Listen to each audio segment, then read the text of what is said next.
Let's hear one of the folks here use yours. Testing. Yeah, can we boost it one little notch maybe? Gentle reminder to everybody, turn off cell phones, please, or silence them, either way. That.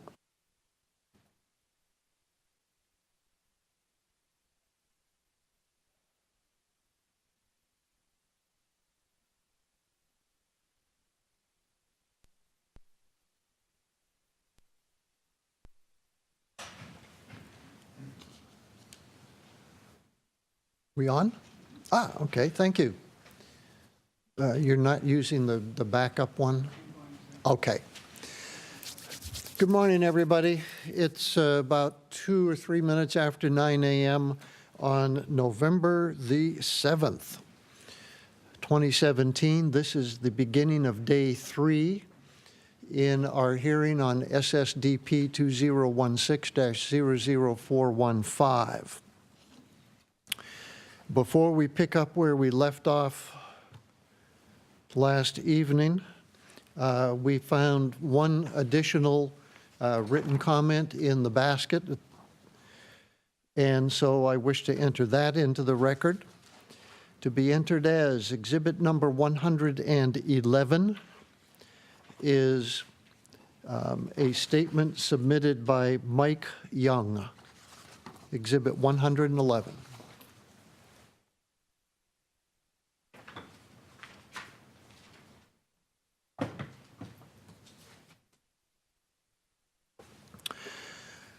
Okay, when we recessed last evening, we'd been hearing from sort of a combination of Ms. Osbolt and Ms. Lund. Tell you what.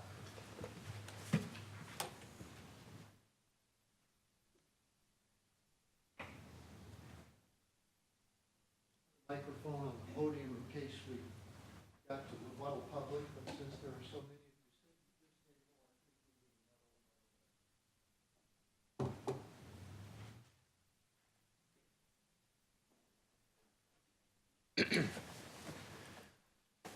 and if I recall, I think, Mr. Linehan, you were going to ask some questions, and we decided to hold that off and start this morning. So let's start this morning.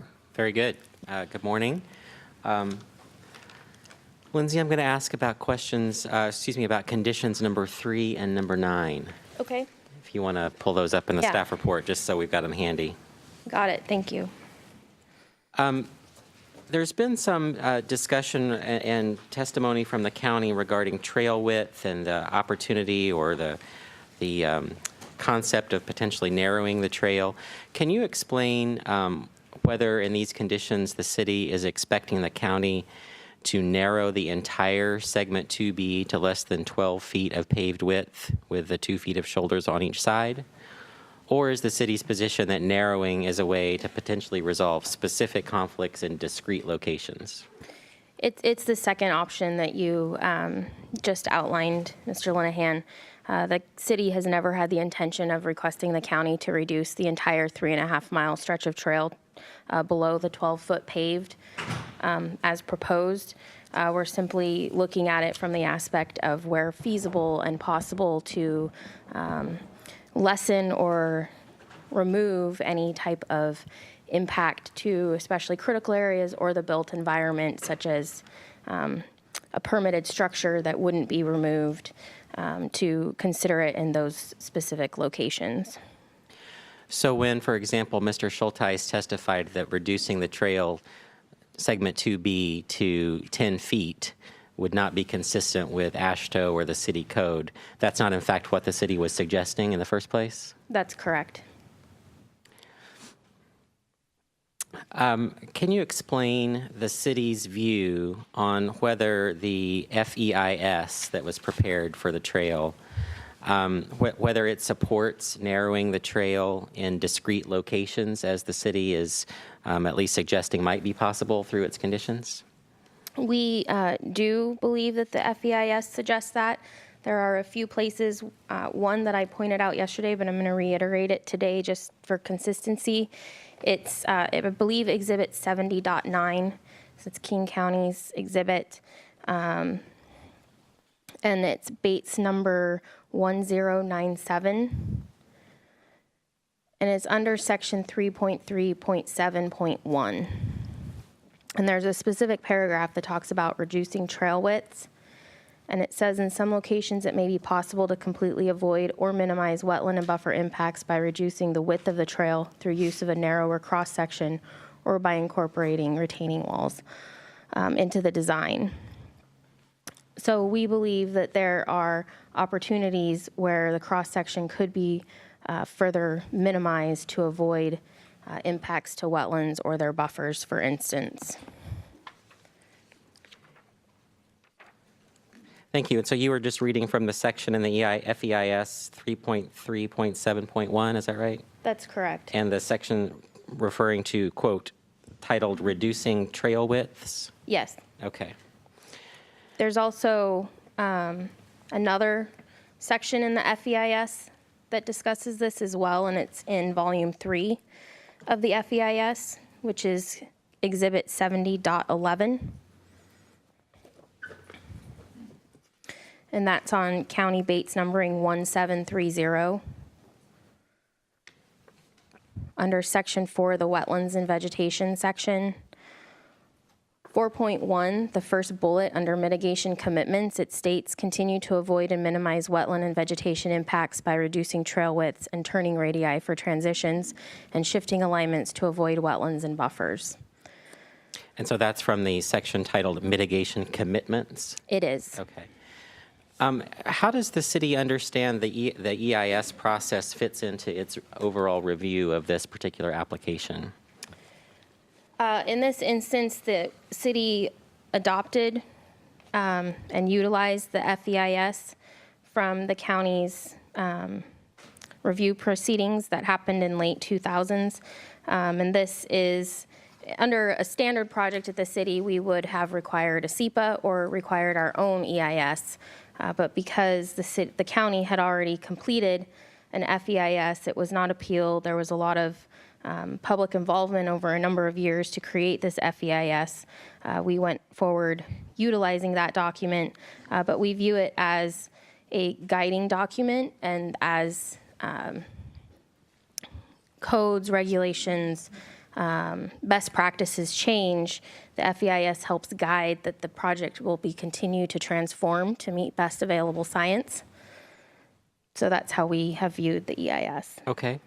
And if you, I believe we previously pulled up Washington Administrative Code, WAC section 197.11.400. Yes. And subsection 4 of that WAC says at the final sentence that, or final two sentences, an environmental impact statement is more than a disclosure document. It shall be used by agency officials in conjunction with other relevant materials and considerations to plan actions and make decisions. Is that one of the WACs you were relying on in using the EIS in the way that you have? It is. Okay. And so having looked at these different sections of the EIS, which you were pointed us to earlier, does this suggest that there is, in fact, as the county has previously represented, some elasticity in the trail width? Yes, that is our understanding and interpretation of it. Okay, so once the EIS was done, the county wasn't representing that its design work in terms of mitigation and alignment was complete, that there was still more work that could be done to minimize and mitigate impacts? That's our expectation and understanding. Okay. Does the city view the county as having met its burden of proof to show that no further mitigation or avoidances by changing the trail are possible in order to reduce impacts? We do not. Does it appear that the county has done anything beyond the initial retaining walls that were referenced in the EIS to reduce width or impacts? It does not.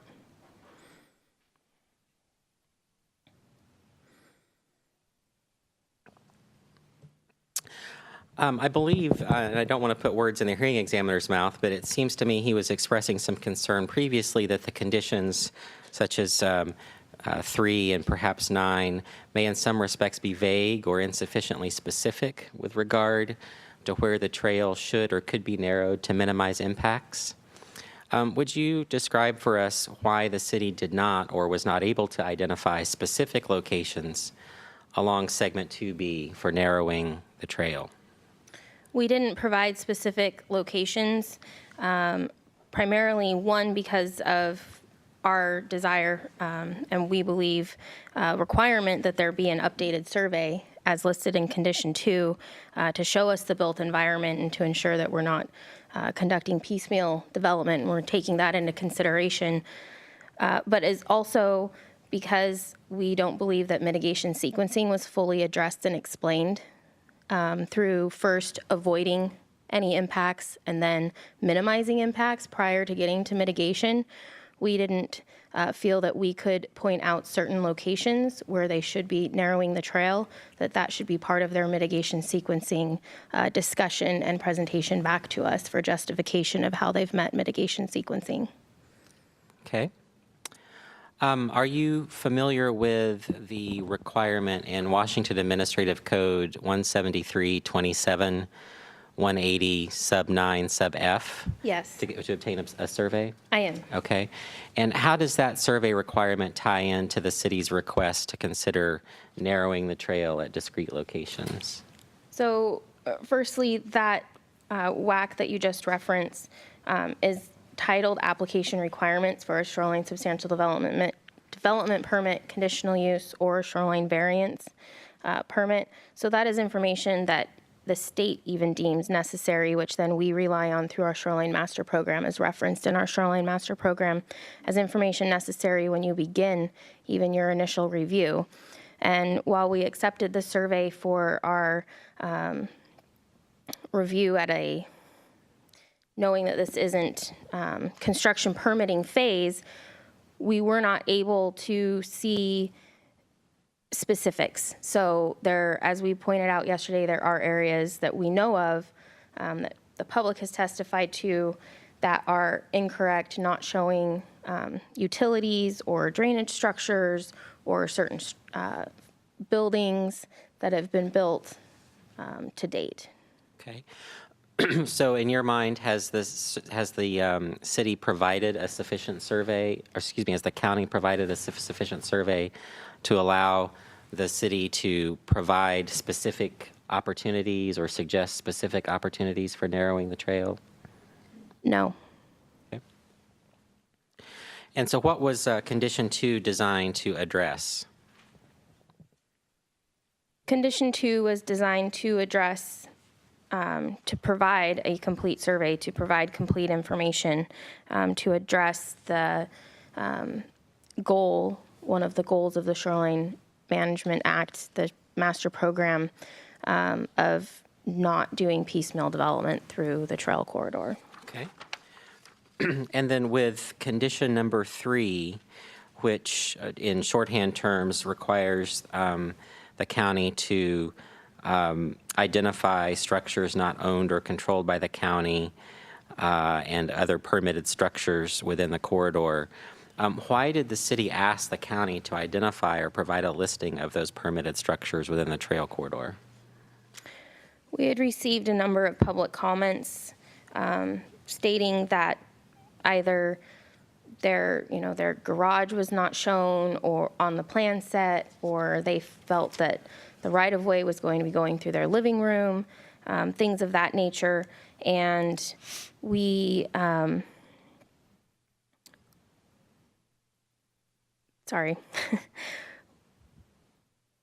we feel that it's important and necessary to have that information because to allow for width changes or a redesign, if you will, in the location of the trail in certain areas where there's unavoidable structures. Okay.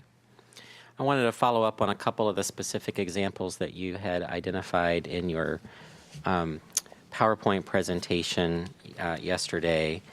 One of the properties that you had mentioned as being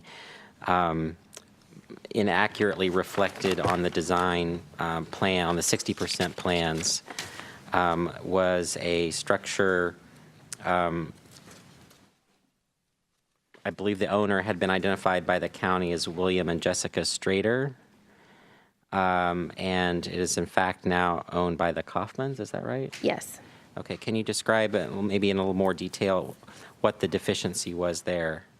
So the deficiency that we've been made aware of by the property owner is that they have a drainage structure on their property, and it was not identified on the plan set. Just to the south of this property, there is a drainage structure shown in the right-of-way of the county's proposal, and there is not one shown in the near the Kaufman's residence or shown entering or leaving near their residence. So that falls back to the requirement under the WAC 173-27-189F that requires the survey to show the dimensions and locations of not only the proposed structures or improvements, but also all existing structures and improvements, which include but not limited to items such as drain fields, drainage, stormwater management facilities, paved gravelled areas, buildings, et cetera. Okay.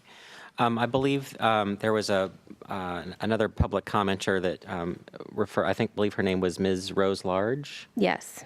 Who described some of the discrepancies between what's shown on the plans and what is in fact on the property that is owned there. Can you describe some of those discrepancies as well? Yes, she spoke Friday afternoon, and her property is located on the plan set, which is Exhibit 7.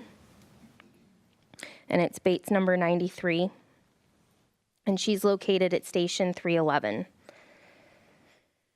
And she had testified that her parcel is split by the trail and the right-of-way, and that she owns property on each side of the county's right-of-way, which that is depicted on the plan set. And she had talked about how she had stairs that lead to the trail across and then provide access to the other side so she can get to her waterfront property.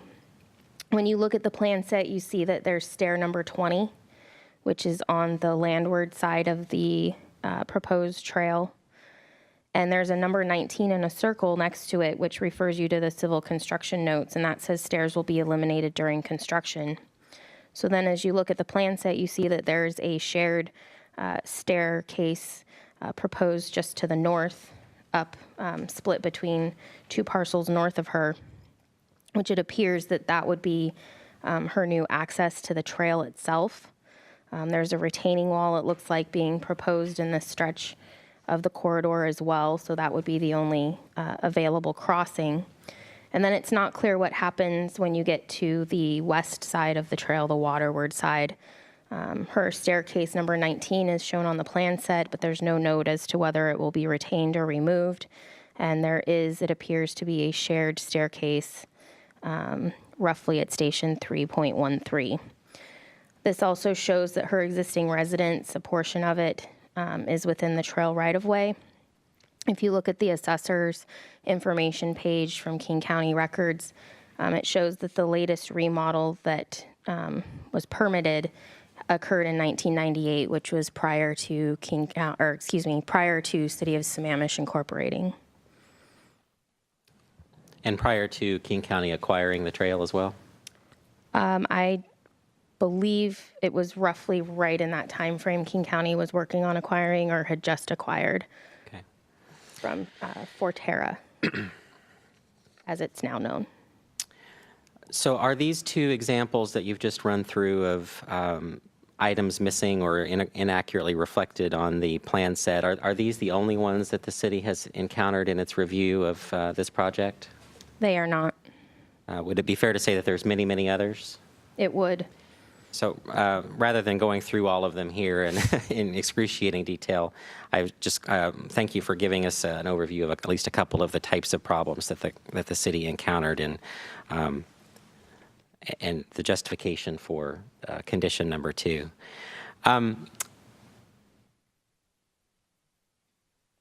I would like to also follow up a little bit on the testimony of Mr. Kevin Brown, who was the Director of Parks for King County. And I believe he and Mr. Overton both testified regarding the trail volumes and the connection of the trail eventually to a proposed Marymore light rail station. Were you here when they testified about that? I was. Okay. Was the project as presented and described by the county in its application presented as a major transportation facility to be running along the shoreline? It was not.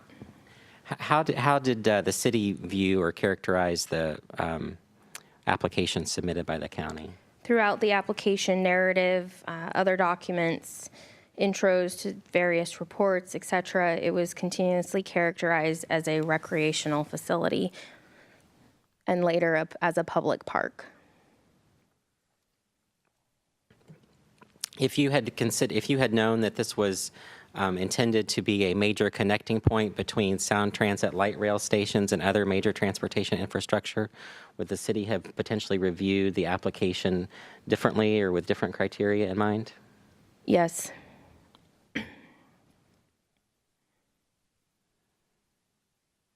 Was any of the information about light rail users and corresponding trail volumes ever disclosed or emphasized by the county before the city prepared its staff report and recommendations to the hearing examiner? Not to my knowledge.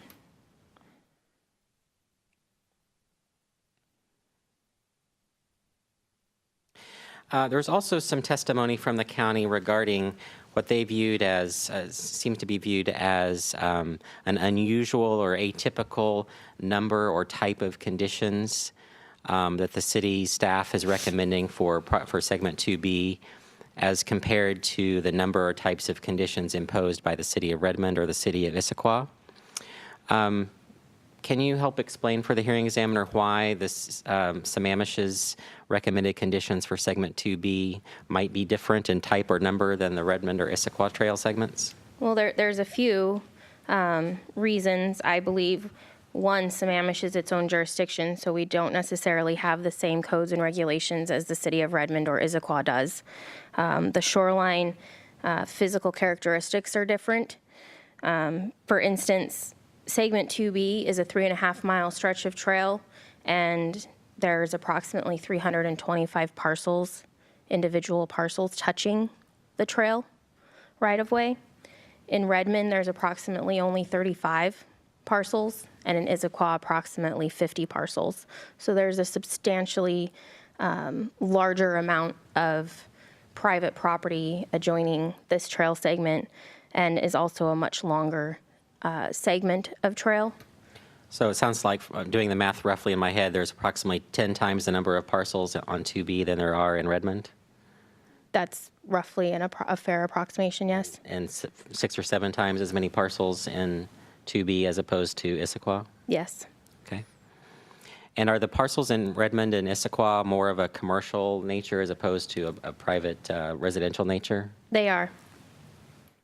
And in your mind, should that change the types of considerations that are being used in applying the code and the mitigation requirements? It does. Okay.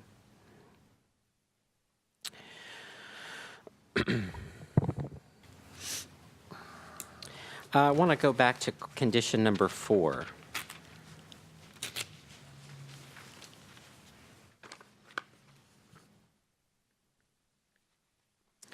And this was, there was some discussion of this condition earlier. This condition in general terms provides that no development, including clearing and grading limits, will occur waterward of the current interim trail alignment. I wanted to just clarify, the rest area that was discussed before, was that intended to be carved out of this condition? It was. As I testified yesterday, Sammamish Municipal Code 2507090 sub 3 sub B, public recreational use regulations, specifically states that public picnic structures and similar facilities are permitted waterward of the shoreline setback, and the city does consider the proposed rest stop facilities to be similar facilities to a public picnic structure. Okay, thank you.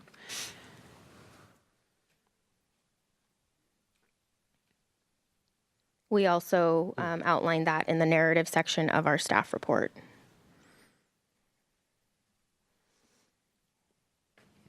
So for lack of a better term, that was just sort of an administrative oversight and transferring the analysis into that condition? It was. Okay. Condition number 7.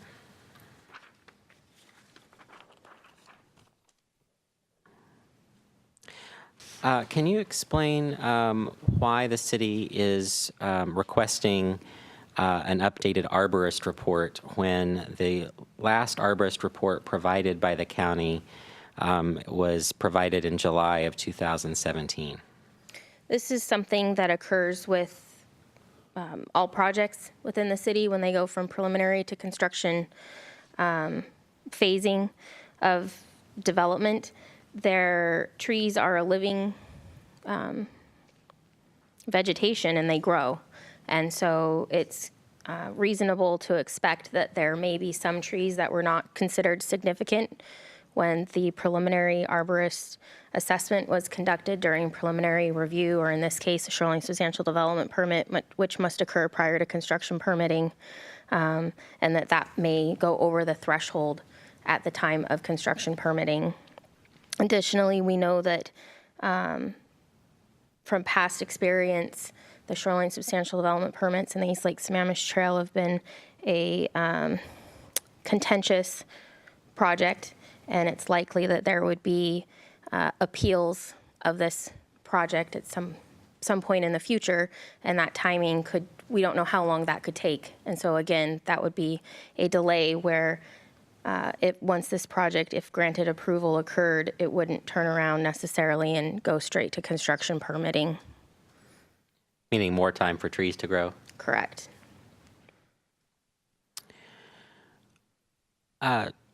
Does Sammamish Municipal Code 21A37, which is the tree code, section 270, sub 7, does it allow alternative methods for tree protection other than the prescriptive 5-foot setback from the drip line that's included in the staff report? Pardon me. It does at the director's discretion. So what would be necessary for that is a request for the director to consider some alternative from the prescriptive requirements. And in this case, did the city ever ask the director to vary or to apply that discretion? Not to my Excuse me, did you say what you really meant? Well, I don't know. What did I say? I know what I meant. You asked if the city ever requested. Oh, sorry. Did the county ever request the city to apply this alternative discretionary method of protecting trees? Not to my knowledge.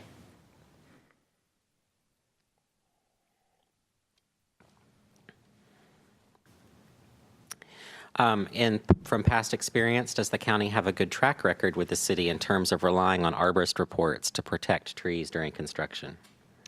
They do not. And an example was given yesterday afternoon of 6 trees that were specifically itemized and agreed to through stipulation and settlement for segment 2A that later had to be removed as hazard trees because they were damaged during construction.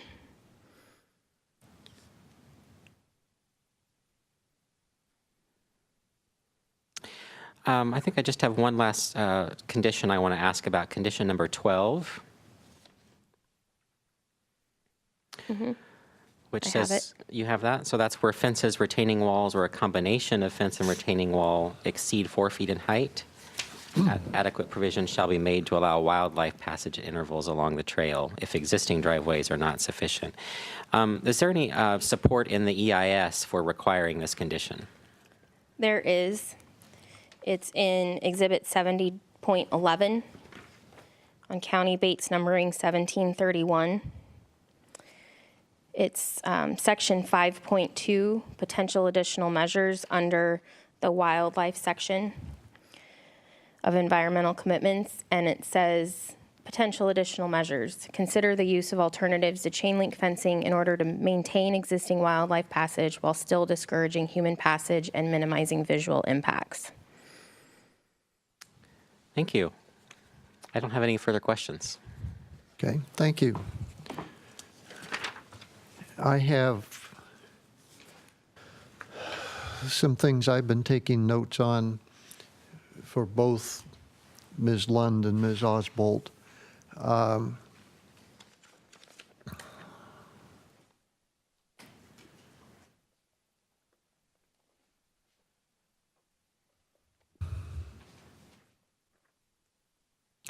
Let me start with an observation and a question related to it. During this hearing, I'm staying in a motel down in Issaquah so that I don't have to drive 2+ hours through rush hour traffic from home every morning and evening. And on my way to and from, especially going to the motel area, which is down there in the flats at the south end of the lake, I drive right along beside the trail. It's off to my right. And my perception is that the entire length of what I drive by in Issaquah is fenced with split rail fence. I don't recall seeing chain link fence. Now, I don't know, maybe that whole thing is going through a wetland for all I know. I don't know what's there. I'm paying more attention to the road than I am the fence, so bear with me. Ms. Osbolt or Ms. Lund, can either one of you tell me anything about the fencing that exists in the Issaquah section or the Redmond section, which I've driven by, but that's not as easy to see as you're driving down the parkway?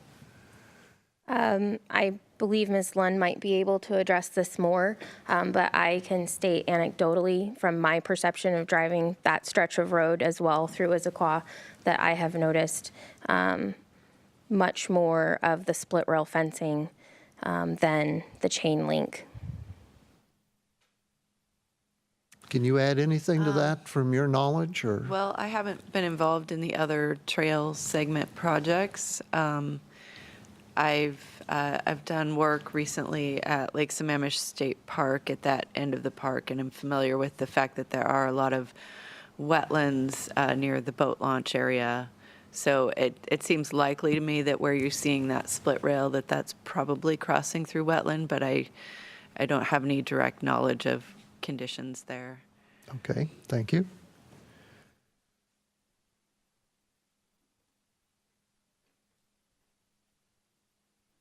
Now, let's go back to the top of my list.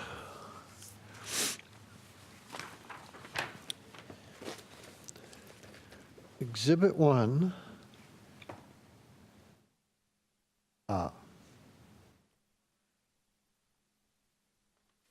Okay, you've been talking about that, so that's taken care of. Thank you.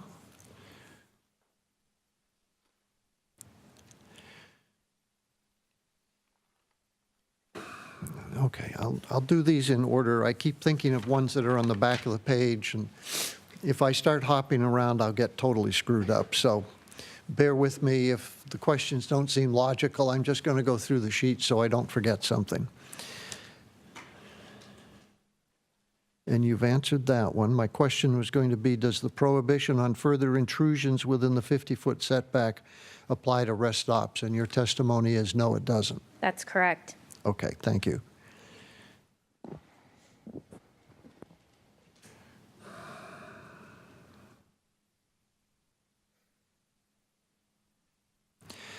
Can either of you ladies clarify for me the apparent discrepancy that I mentioned yesterday? I don't think I really got a solid answer to it. Exhibit 12 at Bates 326 says there are 32, the trail has 32 water crossings. You don't need to go to that page, trust me. Exhibit 16 at Bates 779 says 17 of those 32 are streams. But Exhibit 42 at Bates 5392 says 18 are streams. I think the answer I got yesterday was one was prepared by parametrics, one was prepared by your firm, Ms. London, that I should believe parametrics and not you guys. Using the word guys colloquially and probably terribly improperly. I apologize. Well, What do you without- know about the number of streams? Anything? Well, I wasn't aware of that discrepancy, but parametrics documentation, they did the existing conditions documentation, and that should correctly catalog everything that's present in terms of total quantities, so Okay, I so apologize if there was a discrepancy. you would agree then that I just ought to accept parametrics' number? Is that right? That is Or correct. am I overly simplifying what you're Well, saying? Without diving into it, that's my inclination. Okay. Mr. Galt, can I just ask, which page number on Exhibit 42 were you referring to for the 18? 5392 is what I've typed on my form here. I wonder, I know our initial review comments, we had some questions about Stream 5. And without but dragging it out, I can't tell you exactly where on the page it is. If if it's a big enough deal to you that you want to see it, I'll get that out. Streams. Can you tell me what volume that's in? And are your books volumed like mine are? What volume is that?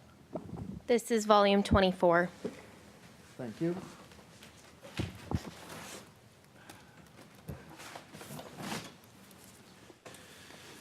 Yeah, 5392.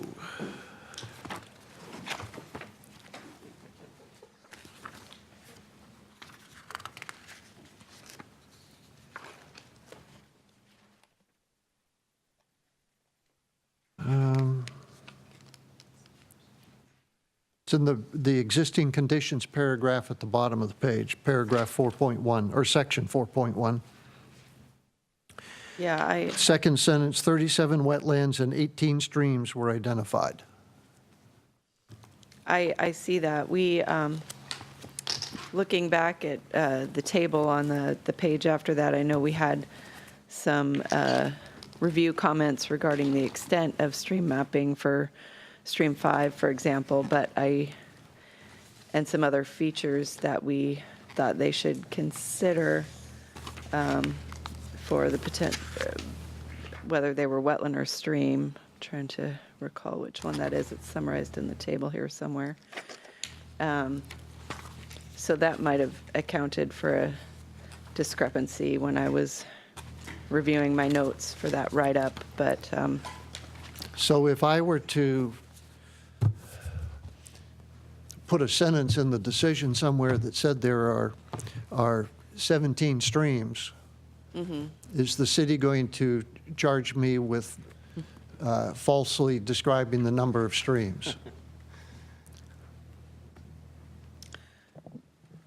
I'm a funny guy. I don't like to put factual statements in my decisions that aren't true. Some weird thing in my psyche tells me that's not good. And even the little petty things bug me, because when people, I know I do it. When I read something that's got a stupid mistake in it, then you begin to wonder about all the more subtle things, and are there mistakes in all of them as well? I do that when I'm reading documents that, oh dear, well, they got that wrong. If they don't know the United States has 50 states, then what else should I discount in their description of the United States, for example? So I just don't want to get in trouble by saying there are 17 streams when there are some other number. Mr. Galt, I don't know what the basis for the discrepancy is. It's not something that we have focused on or tried to identify which number is the correct number. I'm not sure that we have a problem with whether it's 17 or 18, given I don't think it's something that we've specifically relied on in recommending any of the conditions. Okay, let's move on then. I think I asked this of King County yesterday, but let me ask the city for your take and see if you both agree. Did King County eliminate or consolidate any driveways or stairs in segments 1, or the north segment, and or 2A? I cannot speak to the north segment as I was not employed by the city or involved in that segment at all. To my recollection of the 2A construction permitting, I don't recall any changes to existing structures as far as any staircases or driveways being combined.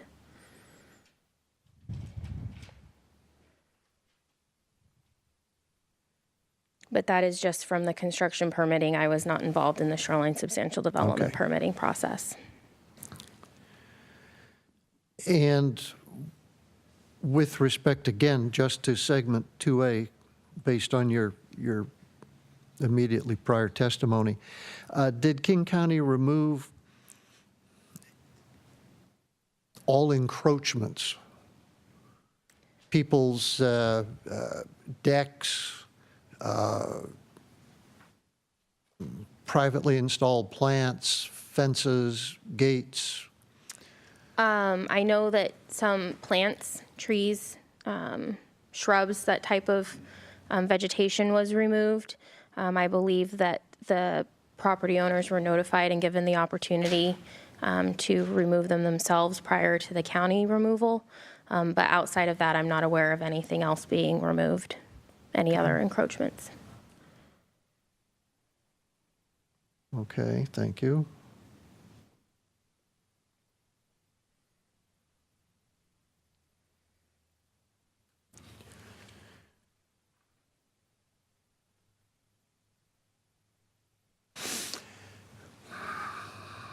Yeah, I've got to stay in order.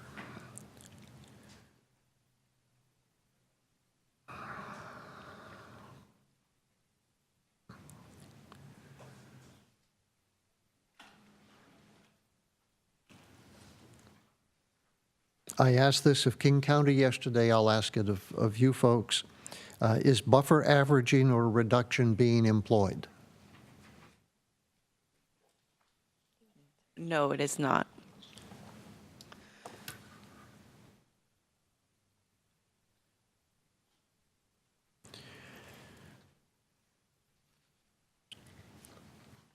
And I asked this yesterday, and I'll ask it of the city today. Is the formally allowed buffer truncation by the ELST being employed? It is not.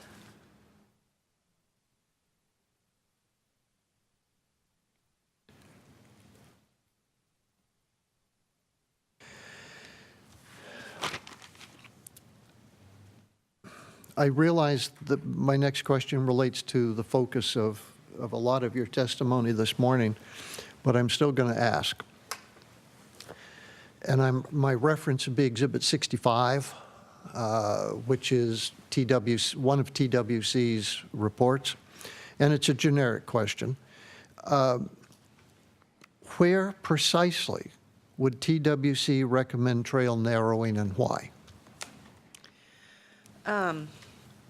I think a good reference as you look at that question would be the response that Parametrics supplied on behalf of the county called Mitigation Sequencing Compliance Narrative. I'm not sure what exhibit number that is. Sorry.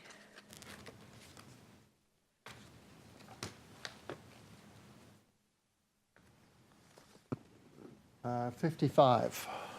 Yes, thank you. So that document includes a table with where they summarize each proposed wetland impact and give a few sentences describing their avoidance and minimization approach. And as you look at that table, you'll see that there are a couple, I would take you to wetland 24B as probably the best example because it's, sure. Mr. Hearing Examiner, for your reference, that table starts on Bates number 5549 of Exhibit 55. Thank you.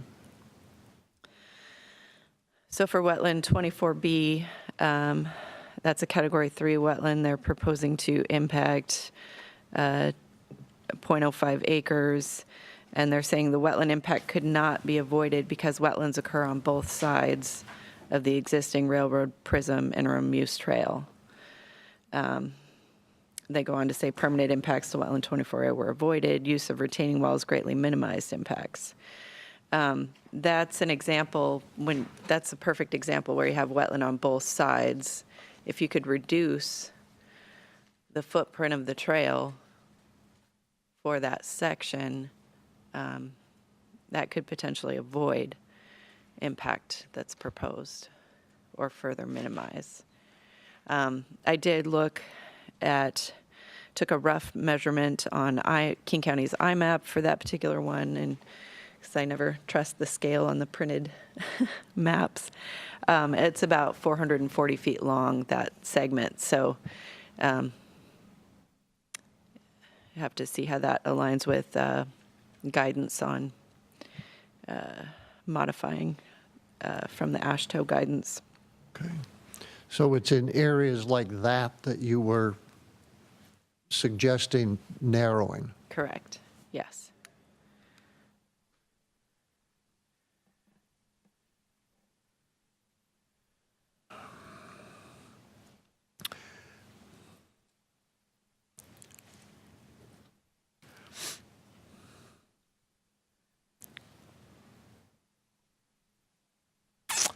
Ms. Osbolt, how much design change does the city feel can occur after SDP issuance? Can the trail be realigned? If so, by how much? Can rest stops be relocated? If so, to where? Can fence openings that are depicted on the plans be reduced or eliminated? I think you get the gist of what I'm asking, which is how specific does the city see an SDP, substantial development permit? Or am I just approving a trail from point A to point B, and whatever happens in between, it's all up in the air and it can be dealt with at construction level, and don't worry about it. It's a trail and I'm approving a trail, and end of story?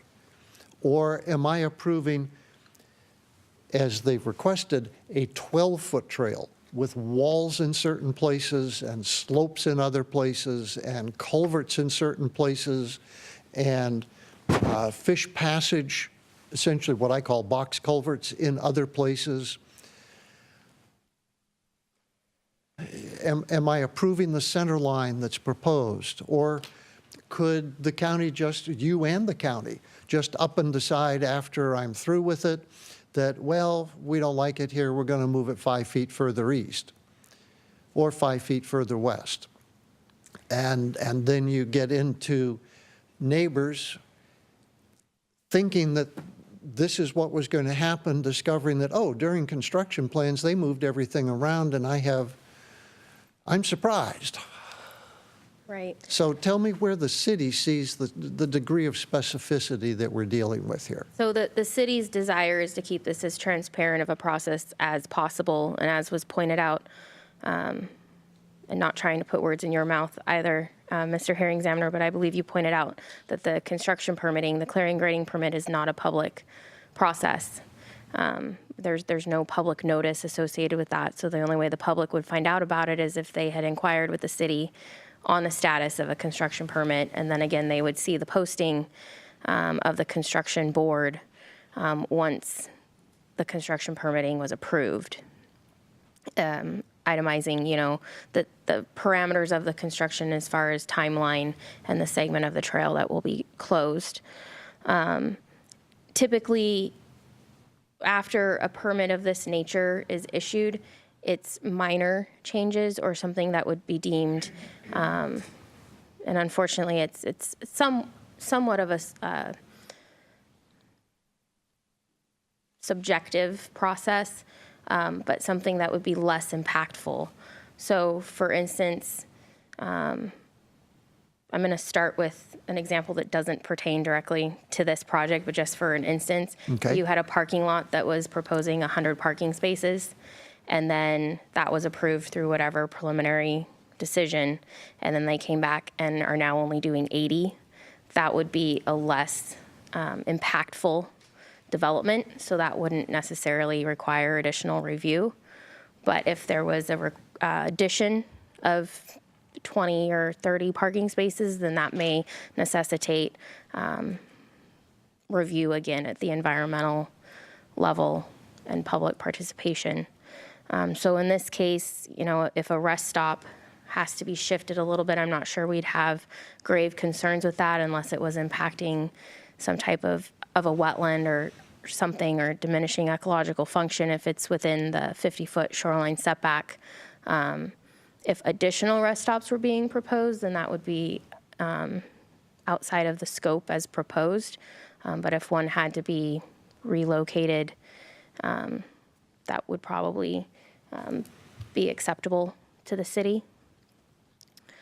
As far as relocation of the trail, if it's for narrowing in compliance with our proposed conditions, then that would be viewed as a less of an impact, therefore not necessitating additional review.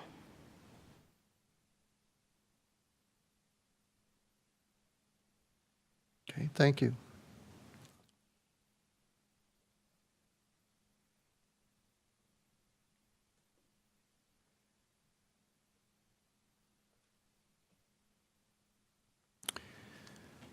A number of the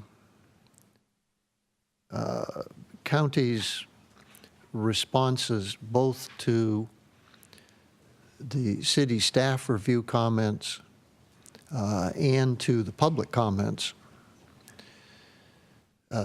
indicated something generally to the effect of, this concern is not within the scope of a shoreline permit. It's they didn't say it's none of your business, but that's basically what it boiled down to, is this is for something else. It has nothing to do with shorelines, and we're not going to worry about it now, kind of thing. I recall that was said on a number of the public works comments regarding drainage, and yet Title 13 is incorporated into the master program. So I'm just wondering, how did the city take those answers saying this has nothing to do with shorelines?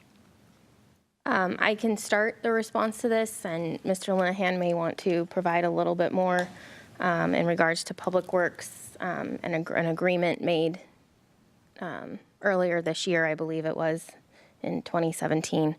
In regards to the drainage, if I step back a little bit, unfortunately, or fortunately, I guess it depends on how you look at it, the shoreline substantial development permit, what we're doing is primarily analyzing, reviewing, and considering its impacts to the shoreline. And it's not the construction permitting phase. So we wouldn't expect to have that completely narrowed down. And we understand that things change as you continue in your process of preparing for construction. However, we need to have some sort of certainty on broad locations, if you will. So the WAC that referenced that we needed to have existing and proposed shown on the plan set, the existing is extremely important because we already know where that is. And in regards to drainage and the public works standards, that is something that may require more fine-tuning and working with the city and the county and other utilities such as Sammamish Plateau Water, and making sure that it works best for the site as they get closer to construction. And so that is something that we would expect to be working on while reviewing the construction permitting plan set under clearing and grading. Okay. You said Mr. Linehan might want to add something. Does he? I don't wish to add anything. Okay. In the city's view, does impact on adjoining uses have relevance in substantial development permit review? It does. As opposed to impact on the shoreline as a living organism, if you will. Does impact on houses, if you had any, we don't in this case, but neighbor businesses, other facilities in the area. Does that have relevance in the SDP review process from the city's view?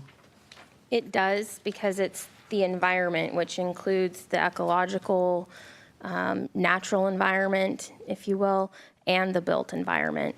So that would be a consideration of impacts to any potential structures, the neighbors living along, the folks using the facility, traveling near the facility, et cetera. And that was, those are main objectives consistent with the Shoreline Management Act and our SMP Shoreline Master Program. So we have a record here that's somewhat filled with complaints from neighboring property owners who have houses and recreational facilities on one side or other side or both sides of the actual trail. Some of those are apparently within what the county believes is its ownership or the corridor. Some of them aren't. Some of them are in areas that people are still disagreeing about who owns what.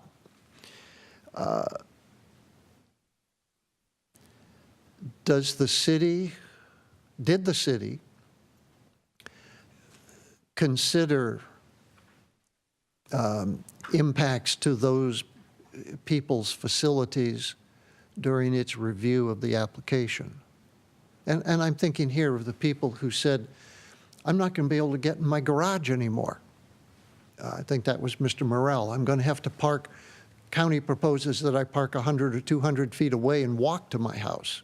They've rearranged the world so I can't get into my garage. And as the Morrell letter, which is one of the exhibits that came in yesterday, which I read last night, he's saying, I built this thing the way everybody wanted me to.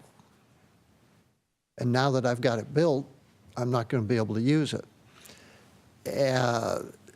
There's a situation that's not in this one. It's in the Inglewood case, where the proposal is to eliminate part of, if you will, a loop. It's kind of a long, skinny loop, but part of a loop circulation. And the folks are saying, we won't be able to get emergency access vehicles in if that's done. Were those kinds of things considered? And if so, how did the city deal with that? And since those people are still arguing, it would seem that at least they think the problem's still there, and yet the city's recommending approval. Right. Can you talk to me about that?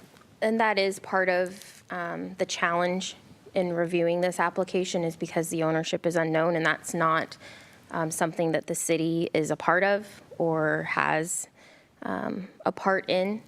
It's a civil issue between the parties for property ownership. Outside of that, we certainly have reviewed every comment letter that's come in. We've taken a close look at the areas that have been pointed out to us, and where we constantly referred back to our city regulations. And if possible, we tried to apply those through our conditions to try and minimize impacts to neighbors. But you know, if there's a crossing discrepancy that requires a special use permit from the county, that's not something that the city can help with.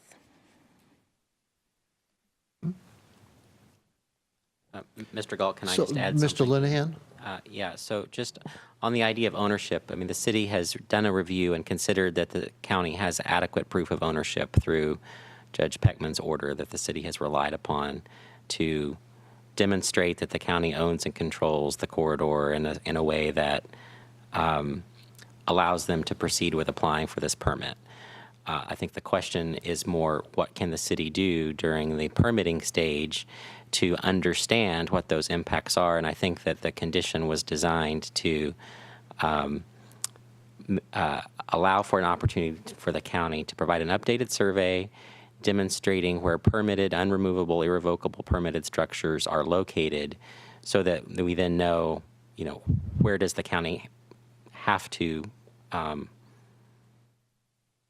accommodate structures that are, by their own permitted evidence, need to be mitigated or allowed for. Okay. Well, let's, for a minute, let's go back and look at the Rose Large example that you had me look at a few minutes ago.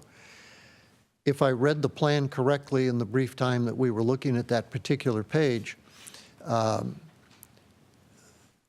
there is a corner of the house that appears to be within the trail corridor. But the trail corridor narrows down, and I don't see how Ms. Rose Large can get from her property to the shared stairs that are proposed a couple of lots over without trespassing across her neighbor's property. And then I don't see how, after she gets across the trail, she can get back to her property without trespassing on her neighbor's property. Is that a consideration? Should I be approving a substantial development permit that leaves people in the situation of, well, you're on your own, go trespass on your neighbor's property to get to the other side of the trail? Should I be doing that? Does the city think I should? That's something that's not clear to us as well, that example that you just discussed.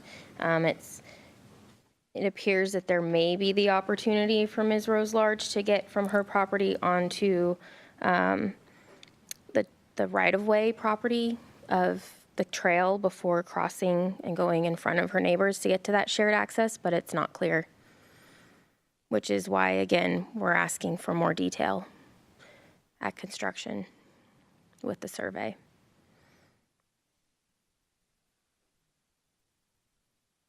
You see, the quandary that I keep finding myself in is how much specificity is inherent in what I'm approving, assuming I approve it.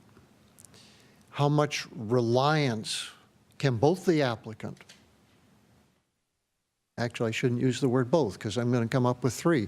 How much reliance should the applicant and the city and the neighbors place in the plans that, assuming I approve them, I have said, approved. Here's your substantial development permit. Go out and build. Get your building permits and go build.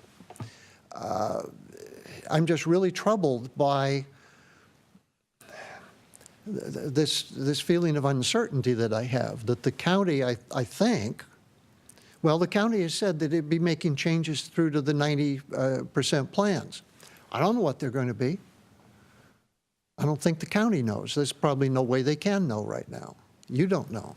So what am I approving? So, Mr. Galt, may I address Mr. that Linehan. a little bit? So you're putting your finger on the exact point or the exact justification for conditions 3, 4, 8, and 9. Because without those conditions, the city is quite concerned that King County will argue, oh, well, you've approved the SSDP. That means you've approved the 12-foot paved surface as shown on the plans through the entire corridor, and that everything on the plans has been approved. So everything that we've shown on the plans will happen, regardless of whether the conditions 3, 4, 8, and 9 considerations have been complied with. So I think you're putting your finger exactly on the struggle here, is that we want to make sure that the conditions that the city includes in the permit allow for some opportunity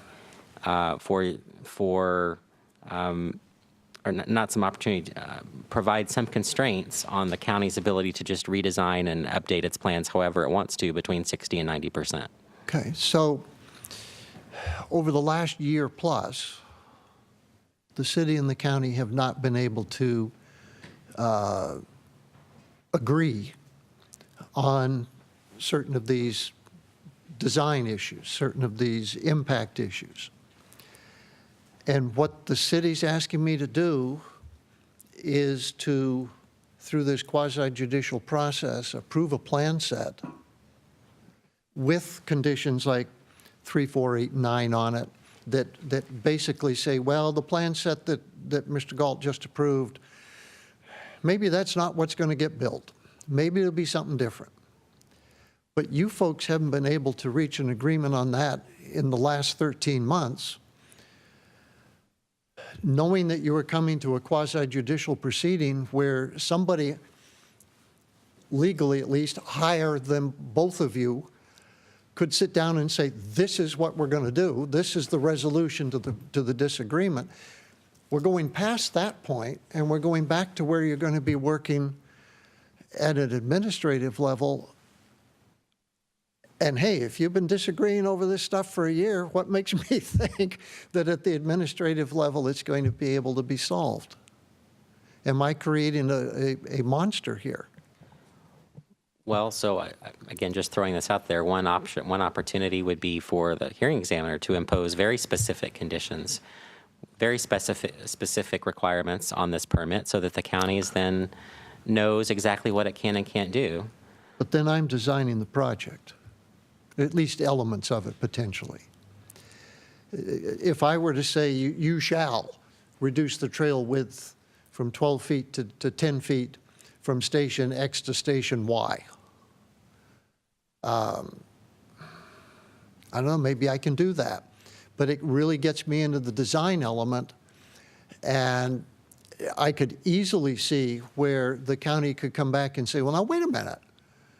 X is, if you're going to do that, X is not a good place to start. It ought to be X plus 25 is where you ought to start that reduction instead of at X. And it shouldn't end at Y, it should end at Y plus 75. And all of a sudden, I'm in the middle of a chaotic, ginormous request for reconsideration to have me redo all of these little detailed design things that I've put my foot into. Well, I think all the city can really say to that is we're working with the information provided by the county. This is their application. They have the burden of proof. What they've provided us, the city has analyzed and done the best it can to apply the code, to apply the Shoreline Management Act, the Shoreline Master Program, and provide recommended conditions that address all of those things to the best of our ability. And if the county is concerned that those aren't specific enough, then perhaps the county should provide more information and more specificity in its application so that the city's permit with any conditions can be as specific as the county wants. But I think based on the county's testimony, their feeling would be, we've given you our plans. It's for a 12-foot trail with 2 feet plus 1 foot on each side. That's all the specificity you need.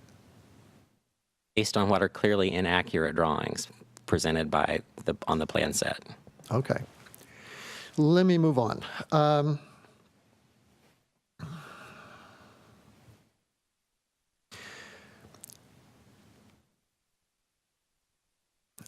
Must substantial development permits for trails comply with the Title 21A zoning code regulations for trails? Ms. Yes. Osbold? Yes, they do.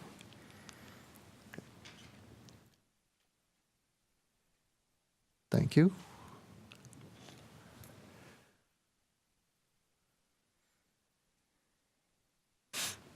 Ms. Lund, from your work, I'm not sure how much field work you've actually done under your contract with the city, and so you may have not a great opportunity to answer this one, but do you have an opinion on whether any of the upslope wetlands were created by the construction of the railroad way back in the late 1800s? Thank you. I have walked the corridor. That's a question that's just inherently hard to answer.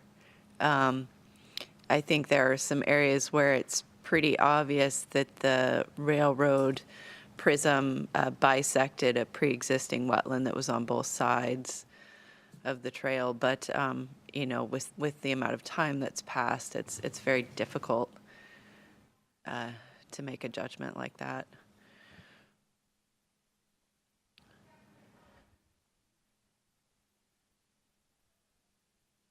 Well, I guess the reason I'm asking, well, I know the reason I'm asking, I'm not guessing,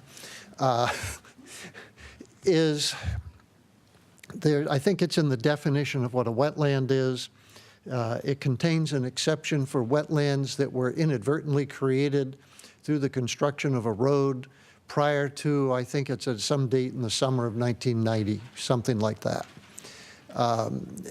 And frankly, coupling that definition with some of the information about the county maintaining these ditches along the side of the trail, which on the uphill side are lots of times also labeled as a wetland. I'm sitting here thinking, well, gee, if the problem is that we're pushing, a lot of the problem from the public's perspective is we're pushing the prism towards the lake. And well, why are we pushing the prism towards the lake? Because there are wetlands on the uphill side and we're trying to avoid them. So we fix that side more or less, and we push it west to get the extra width, which means you're pushing it 8 or 10 feet west, which is running into things over there. And my little brain is sitting here thinking, well, if it didn't get pushed so far west, maybe a lot of the complaints and a lot of the controversy and the conflict over there wouldn't happen. But that would mean we'd be plowing it into the wetland on the east.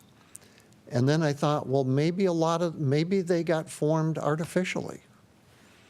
And I'm wondering, are they really wetlands that are regulated? Well, I can tell you that those areas meet the 3 criteria that we look at for vegetation, soils, and hydrology. Several of them are slopes that have high groundwater, upslope of the existing railroad grade, indicating that you have high water table in areas above that elevation. So in practice, typically when I have an area that currently meets the wetland criteria and there's some question about its origin and possible exemptions under the regulatory definition, I defer to the Washington State Department of Ecology, or sometimes the Corps, because they're the ones that routinely make those sort of determinations, and they're just inherently difficult. So from your perspective, you're pretty comfortable that all the wetlands that have been mapped are in fact regulated wetlands? Well, with one exception that you will note in my first review, I asked for more clarification about the methodology that was used to determine when a wetland was jurisdictional and when it was a jurisdictional ditch, because some of those features really look the same on the ground. What is a jurisdictional ditch? So a jurisdictional ditch is a ditch that's developed wetland conditions. They are still regulated typically by the Corps for water quality purposes, but they don't trigger the same sort of requirements, at least not at the federal level, for mitigation and higher mitigation ratios and that sort of thing. So are those some of the things I was talking about that run along the mostly uphill side of the trail? There are some of those definitely on the east side of the trail. Some of them are continuous with broader wetland features. And when they're continuous with broader wetland features, we treat them as jurisdictional to the point where they're continuous with that broader boundary, a jurisdictional wetland. And then beyond that, where it's clearly upland on either side and it's strictly confined to the ditch, that's where it becomes a jurisdictional ditch that's Can you dredge a jurisdictional ditch? Not without proper permits. Is it considered a wetland under the city's regs? I thought drainage ditches were excluded. Sure. So under the city's definition, drainage ditches are not treated as jurisdictional wetlands. But we do advise our clients that they are, if you have a ditch with wetland characteristics, that may be regulated by the Corps for water quality purposes. So again, when jurisdictional ditches don't prompt the same sort of mitigation requirements that you see under Sammamish code, for example, for wetland impacts.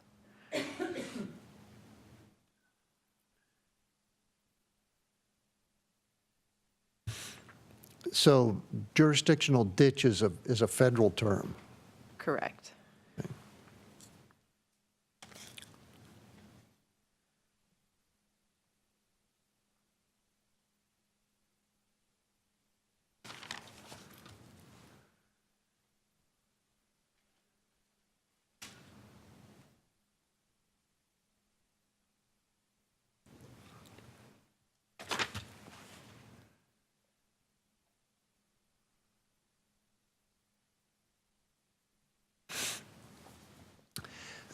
The city has said several times that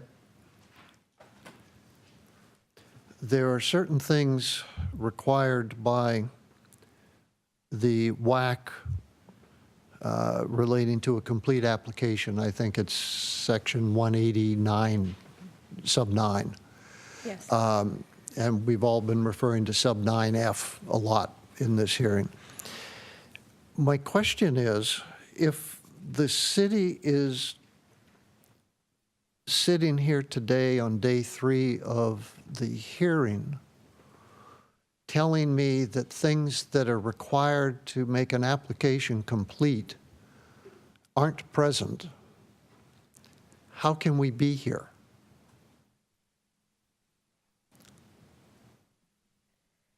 Well, a decision was made to accept what was given as a conceptual level, do the best that we could with review, ask for additional information through our requests for after first review and requests for additional information, and then condition it to the best of our ability from there.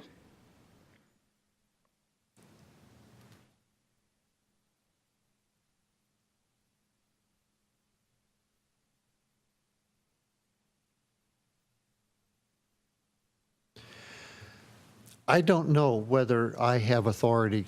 I don't know how I would decide this, whether the material was there or not. I don't know that. I haven't even thought about that yet. And I also don't know whether I would have the authority to issue a decision that says it isn't complete. But I do know that the hearings board does have that authority. They've done it.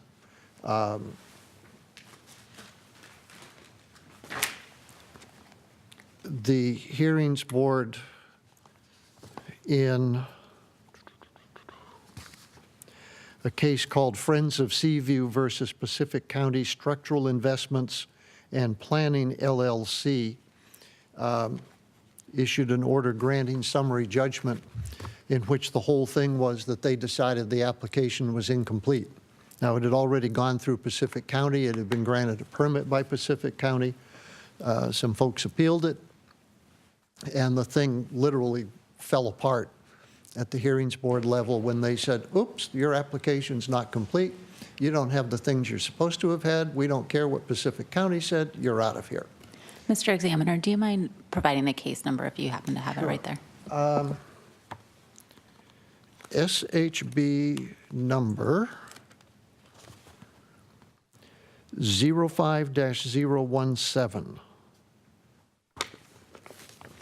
And it's the order granting summary judgment, and it was dated October 2005, 19 October 2005. Anyway, Thank so you. I don't know whether I have that or not, but it bothers me to think that if this goes to the hearings board, that that's something they may take a look at, and they may, based on all of your statements that the application really isn't complete, they may look at me and say, what the heck was he doing? Although lots of times the hearing board pretends my work didn't exist in the first place, but that's another story. Well, Mr. Examiner, again, this is just a concept, but I believe it would be within your power to remand it as well for further information to complete anything that you deem to have been incomplete.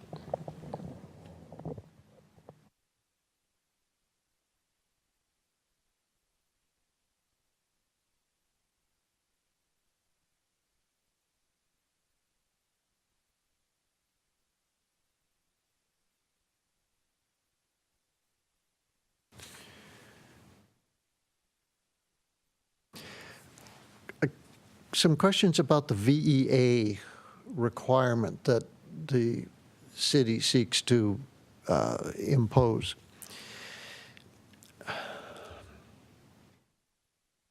If I'm getting the picture correctly, that requirement comes about in those areas where the county claims that its ownership rights essentially extend into the lake, right? Or adjacent to, Or next to the lake. yes. Yeah. But isn't it the case that in most of those situations, the neighboring property owners claim that they have some right to the land right along the shore, and they've got docks and they've got decks and picnic areas and whatnot out there? In some, I suppose. Okay. So if the county is going to comply with the requirement to create a VEA that's got to be 15 feet wide and cover 75% of the frontage, is it 75% of every, well, it's if you take the county's perspective, it's one corridor parcel. So where's the 75%? Is it from where their corridor rights first hit the shoreline to where they move away from the shoreline, if you will? And so you'd take that distance and say, okay, they've got to put a VEA in 75% of it? And what happens if you've got all these docks in there? I believe from the city's perspective, the VEA is imposed in the areas where the development is intruding in the 50-foot setback. And the 75% is in regards to native vegetation replacement. So 75% of the vegetation being planted in that area has to be native, not that 75% of the area has to be planted. Okay. Isn't there a requirement, and I don't have it open in front of me, so I apologize, but isn't there some requirement on the percentage of the shoreline frontage that has to be devoted to a VEA? I believe there is, but I'd have to pull it up to give you the specifics Okay, on and that. see, that's from what the I'm code. trying to understand Yeah. is how do they comply with this? We don't have a simple parcel that's 100 feet wide, so they don't have that to make a calculation from. It's all of a sudden the right-of-way plops out into the water, goes for a ways, the shoreline changes, the right-of-way comes back onto the shoreline again. I guess, is that what, I'm just trying to figure out how this works and what you're asking them to do vis-a-vis situations where the folks in the neighborhood think they actually own it. Once where they're claiming ownership, and we've, as Mr. Linehan described, have accepted for the purposes of review Peckman's order, where it's adjacent to the water, we are requesting, we're able to enact the VEA requirements as stated in city regulation. Where able, what does where able mean? Well, if there is a structure that exists that's not going to be removed, then they wouldn't be able to enact it in place of where that structure is located.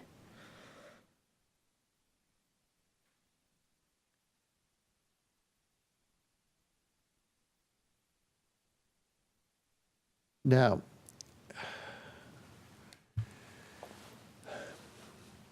that be any existing structure or only existing structures that you and the county would conclude are there pursuant to a permit that can't be revoked? Is that where that starts coming back into this picture? I would say from a review standpoint, if it's an existing structure and it's not going to be removed for any reason, regardless of the reason, then it would not need to, the VEA would not need to be applied in that situation. Excuse me.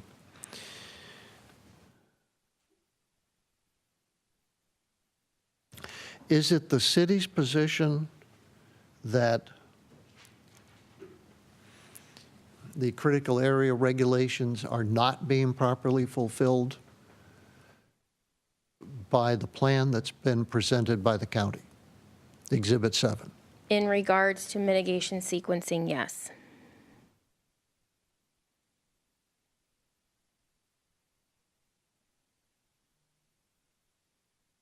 If the critical area regulations are not being met, as you just stated, and we know that the critical area regulations have been incorporated literally by reference into the master program, how can the city be recommending to me that I approve the project? As we believe it can be met through the proposed conditions, numbers 9 specifically.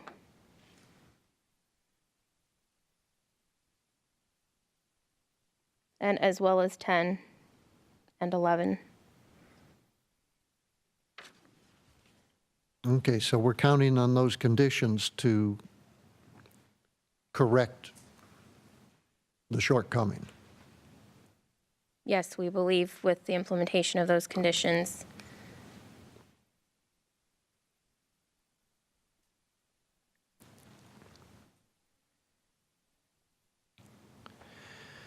Did this whole issue of avoidance and minimization arise during the north segment or segment 2A? I can't- appreciate you don't know about the Right. north segment. Yeah. I can't speak to that for either of those because I was not here during the shoreline substantial development process. Okay. The county has asserted, my note says it's Exhibit 71. That's their memo that was turned in. Yes, Exhibit 71. That the ELST is an essential public facility, an EPF. Does the city concur with that?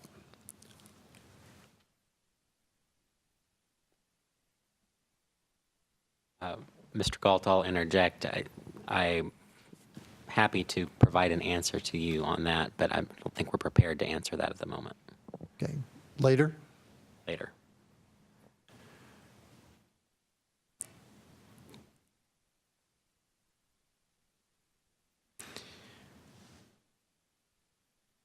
In Exhibit 71, the county proposes alternative wording for Condition 2. What does the city think about the alternative wording?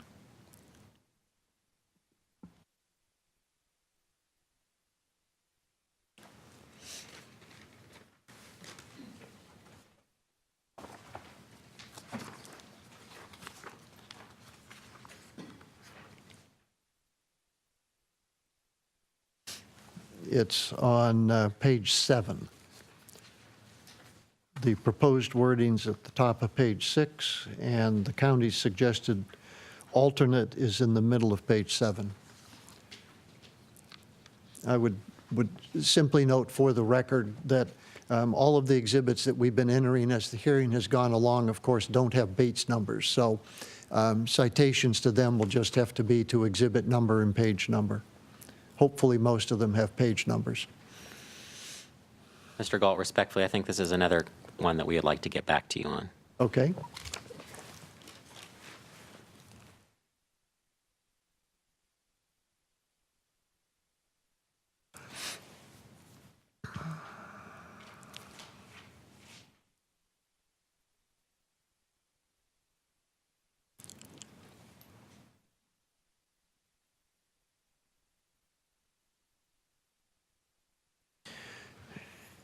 And I presume my next one will be also one you'll want to get back to me later on, but I'll ask anyway.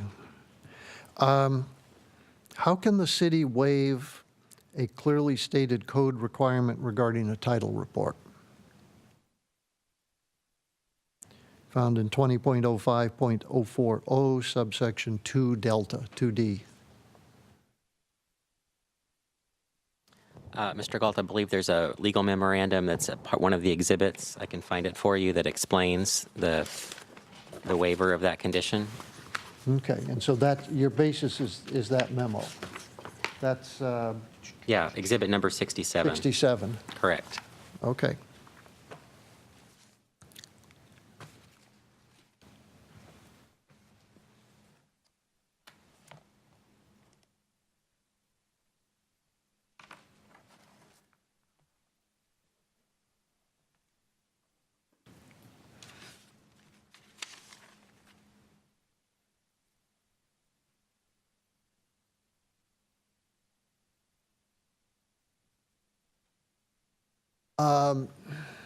How do I ask this? The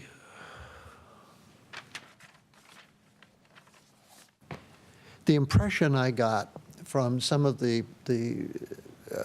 testimony of the county's witnesses is that the county sees the whole corridor, be it 100-foot wide, 200 feet wide, 50 feet wide, whatever it is, as it differs in various places, as a public park and public parkland. And that citizens can't, neighbors can't exclude the public from the entirety of this public parkland. And yet others in the record argue that this is a rails to trails project within a former railroad corridor. It's not a public park. It's a trail. Does the city have any view on that? Any perspective that it would like to share or is willing to share? I don't know that we have any perspective to share on the difference between a park and a trail. It's not something that I think the city's viewed as a relevant consideration.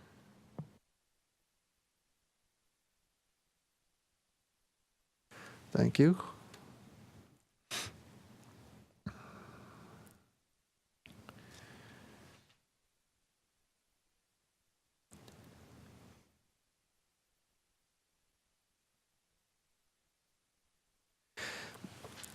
There,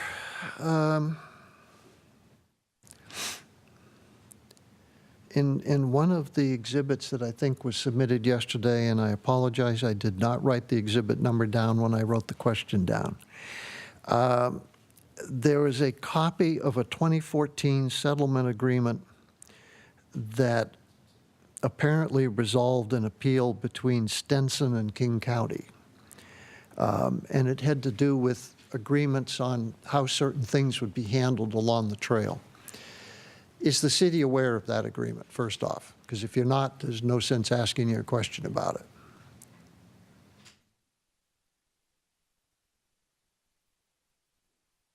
Mr. Linehan. Ms. Pratt reminds me that the city did not participate in that settlement agreement, and so we don't really have any position on what it means or know what the parameters of it are. Okay, thank you.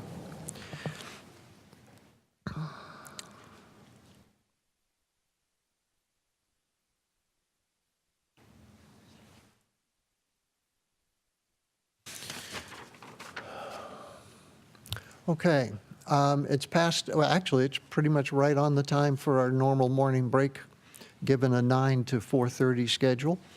And so I'd like to do that at this time. It is 10:35. We will reconvene at 10:45.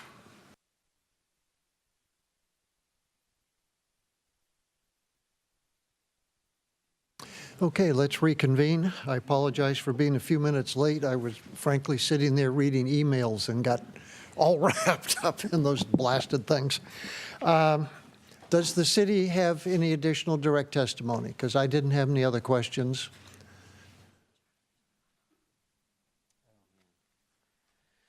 So, Mr. Galt, the only other witness we planned to call was Mr. Charles Alexander, the Fair and Piers transportation engineer. He is not available to attend until the 20th, per the previous discussions with the county regarding one of their witnesses not being available till the 20th either. So we have him available. He's on vacation all this week. Okay. So other than him, we have nothing else on a direct. I had either forgotten or not been aware that the reason we had the 20th down was because you had a witness that was absent. I thought it was just because it was the next only possible day we could get that we could all get together. But that you can, Ms. Fleming, you concur with that explanation for the 20th? The reason that we set the 20th is one of our important persons involved in this project, Mr. Overton, is not here this week. So if we needed to call him for rebuttal, and we just learned, I guess when the hearing started, about Mr. Alexander's scheduling problem. So, yes, So we're on for the 20th? yes. Okay. I was beginning to be optimistic that we'd be through in the next day or two, but unbounded optimism. Okay, so the city, other than that, rests, right? Correct. Okay. Then, remember, we had public testimony before, so we don't have to do public testimony next. Instead, we move to rebuttal. Is the county interested in providing rebuttal witnesses and testimony? And do you want to start now? We are. This is Ms. Shannon. Before we go to that, can we back up a little bit on some scheduling issues? Okay. Since we are pushing things out until the 20th, I do think we'll be calling Mr. Overton to respond to a few of your specific permitting questions. And we also understand that their expert on transportation will not be available until the 20th. That puts us in an awkward position with Mr. Schulteis. We had him staying here until Thursday so that he could provide rebuttal testimony to their expert, which will now not be, he won't be available on the 20th.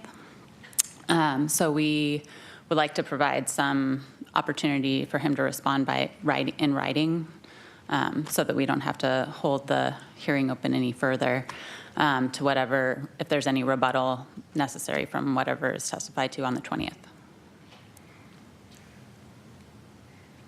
And he'll be responding separately to your specific concerns with the report.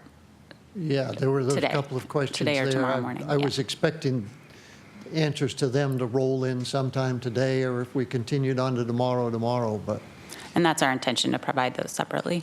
okay. So you're seeking what? Permission to have,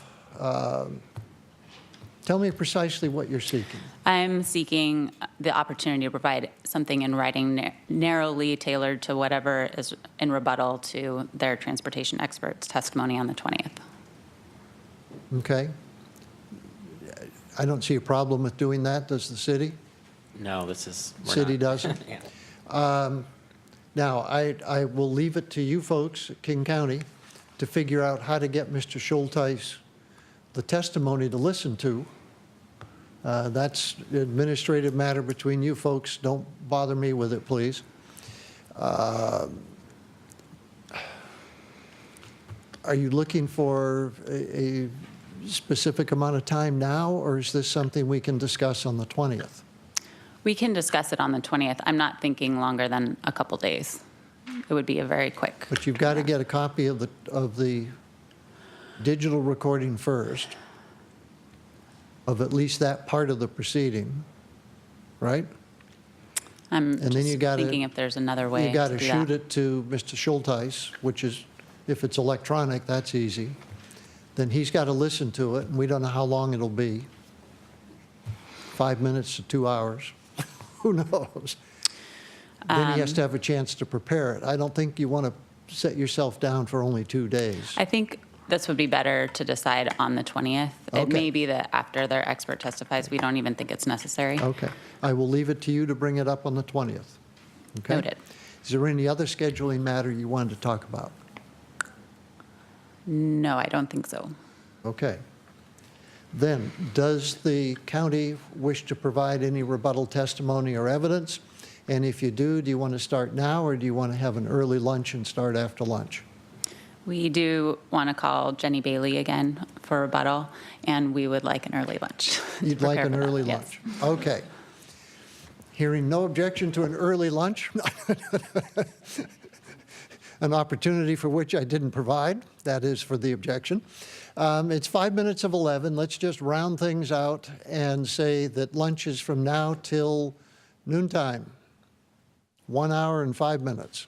We are at recess for lunch. I'm sorry, we're coming back at noon?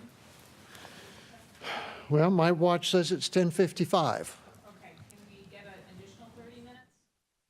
Sure, Having lunch and sure. Does anybody want more than an additional 30 minutes? Okay, we stand at recess from 10:55 until 12:30 p.m.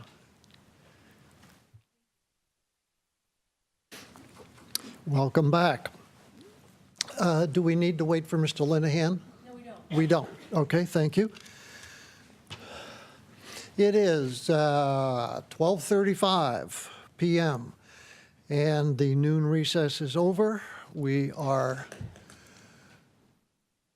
ready to start rebuttal, I guess. Yes, Mr. Examiner, Ms. Shannon. we'll be calling Ms. Jenny Bailey back. Okay, you're still under oath. So first topic I'd like to go back to is the mitigation sequencing. Are you aware of any Department of Ecology guidance on how to apply mitigation sequencing? Yes, I am.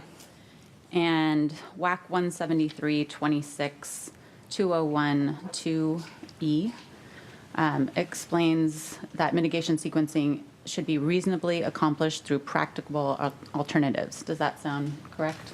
It does. And have you implemented this guidance from the WAC into your project design for segment B? We have. Could you give the WAC citation one more time for me? Of course, it's 173-26-201 sub 2 sub E. E as in eagle, 2E? 2E. Thank you. And are you also aware of the definition of what practicable is considered under the WAC? I am. And I believe that's in 197-11-786. Does that sound right? It does. And that is, practicable is available and capable of being done after taking into consideration cost, existing technology, and logistics in light of overall project purposes. That's correct. I'm sorry, And- could I have that citation one more time for that WAC? Was it 19711? Yes, 786. And is it your belief that the county's project meets these requirements for mitigation sequencing? It is. Can you point us to where in the record the county has shown its application of mitigation sequencing? There's a couple of places. I would refer you to Exhibit 16, Bates 801, where we discuss mitigation. Section 5.1 details avoidance and minimization. So that is our critical areas study. We also, on July 11th, we submitted that mitigation sequencing narrative that we've discussed before. That's Exhibit 55. And that also details how we've complied with the mitigation sequencing of the city. And referring to Exhibit 55, did you consider the boardwalk concept that Ms. Lund referred to at all? Considered the what? The boardwalk concept? Oh, boardwalk. Thank you. Yes, we did. I would refer you to Bates 5548. That's in Exhibit 55. At the bottom of that page, we explicitly say boardwalks were not proposed to further minimize impacts that are shown in the table because the impacts for each wetland are relatively low. The wetlands are Category 3 or 4 wetlands. Boardwalks substantially increase project costs and do not completely avoid impacts. And is there something specific to this particular project with its orientation that would make use of boardwalks impracticable? Yeah, for example, Ms. Lund referred to wetland 24B in Table 1 that is on Bates 5549, and opportunities to narrow the trail to, she was referring to narrowing the trail in this instance, and talked about how it's 400 linear feet long where it's adjacent to the trail, and we're only impacting 0.05 acres out of a wetland that's total area is 1.75 acres. So we've already done quite a lot to avoid and minimize impacts. To get a narrow strip of like 1 or 2 additional feet of wetland minimization or wetland impact minimization by a boardwalk would be, it wouldn't make sense in terms of the costs and benefits. And Mr. Examiner asked about using mitigation sequencing on segments A and North Sammamish segment. Can you address whether you applied the same mitigation sequencing strategy in those segments? We did. Okay, the next topic I'd like to discuss is the trail width in the EIS. Ms. Oswalt said that there is flexibility in the EIS regarding trail width. Do you agree with that statement? No, as one of the primary authors of the EIS, that was never the intent. And she specifically referenced the EIS, which is Exhibit 70.9, I believe, at Bates 1097.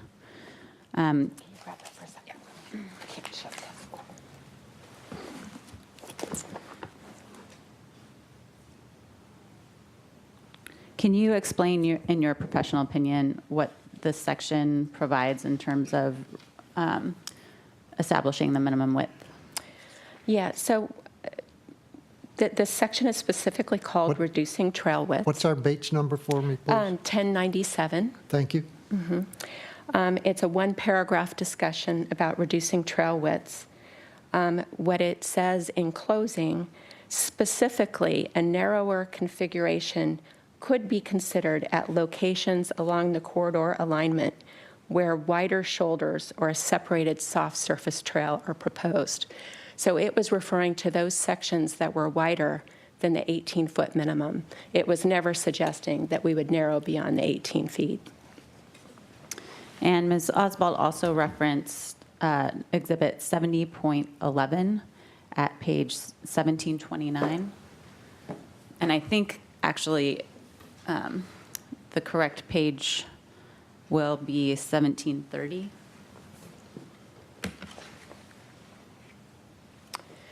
So we're looking at I believe it was the Wetland Discipline Report in Volume 3 of the EIS, specifically at Section 4.1, which details mitigation commitments for wetlands and vegetation.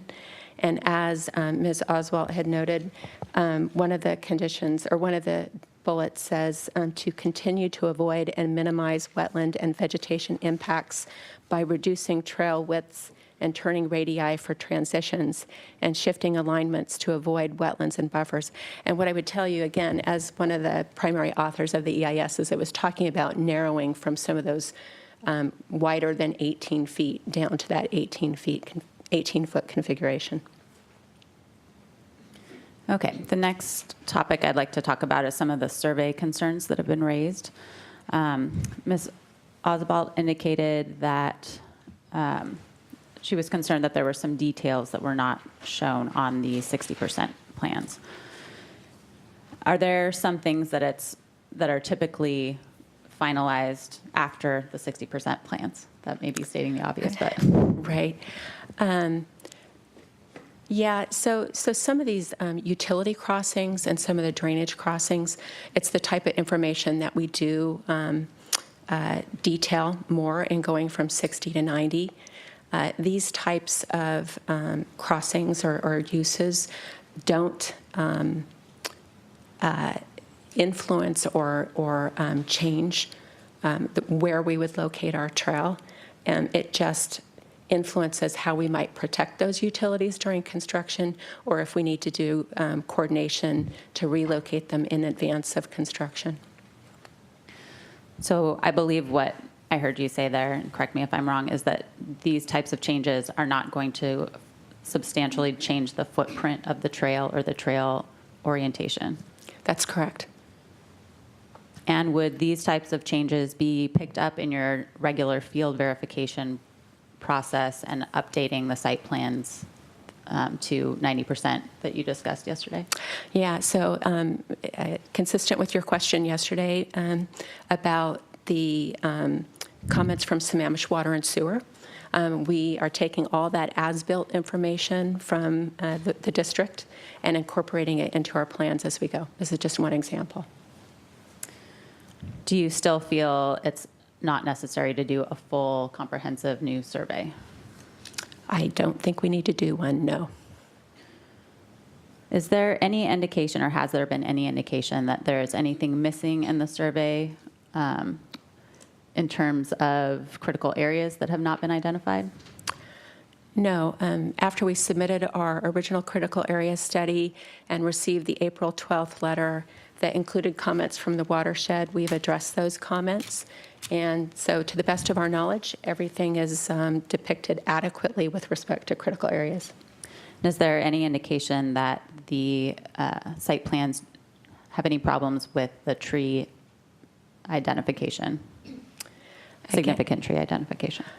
So as part of my responsibilities, I've reviewed all the public comments that were received in January of last year, and there were one or two places where a person may have commented that a tree was missed, and so we're looking into those, but typically, no. There are no substantial changes, and we think we've got all the significant trees captured. So in terms of identifying impacts to critical areas and trees, does the city have everything it needs to make those determinations regarding impacts? Yes, they do. Have you been involved in other shoreline permitting projects besides the East Lake Sammamish Trail? I have. And based on your experience, what would you say the primary factor or factors are that should be established through the shoreline permit process? It's really focused on the use and the footprint. Okay, I'm going to move on to the next topic, which is tree preservation. On past segments, specifically segment A and North Sammamish, has the county had to request application of 21A 37 270 sub 7 in prior segments? No. And can you remind us what that section is? That's allowing alternative approaches for demonstrating compliance with tree protection. And can you explain the situation in segment A where trees were identified as safe but had to be removed that Ms. Oswald referenced? Yeah, so during construction, as we were excavating for the trail subgrade, we encountered roots where we didn't expect to encounter roots. It was working within the construction limits as defined in our project plans. Upon identifying that situation, we notified the city and then followed up over a period of time with documentation of exactly why it had occurred, what the arborist professional recommendation and evaluation of the situation was, and we identified mitigation for the removal of those trees. If 21A 37 270 sub 5 had been applied to those trees, would those trees have been saved? So that's that 5-foot protection offset, and no, they would not have been saved. And for those, how many trees were removed in that segment A situation? 6. And for those trees that were removed, was there mitigation? There was. And within segment A as a whole, were there trees marked originally as removed that we were able to save? Yes, there were. So can you give us a number, an estimate of how many trees were saved that based on how many we had the arborist's report said we would save a certain number of trees? How many did we actually save? So after the settlement or the stipulations that Ms. Oswald referred to, we had, the county had agreed to save 175 trees. After construction, we've saved 173. Okay, thank you. I'd like to ask you a couple of questions about Ms. Oswald's statement that the East Lake Sammamish Trail has never been a project they have considered a major transportation facility. Is that your understanding of how this project has been developed? No, it is not. If you could look at Exhibit 6, please. Thank you. That's not it. Okay.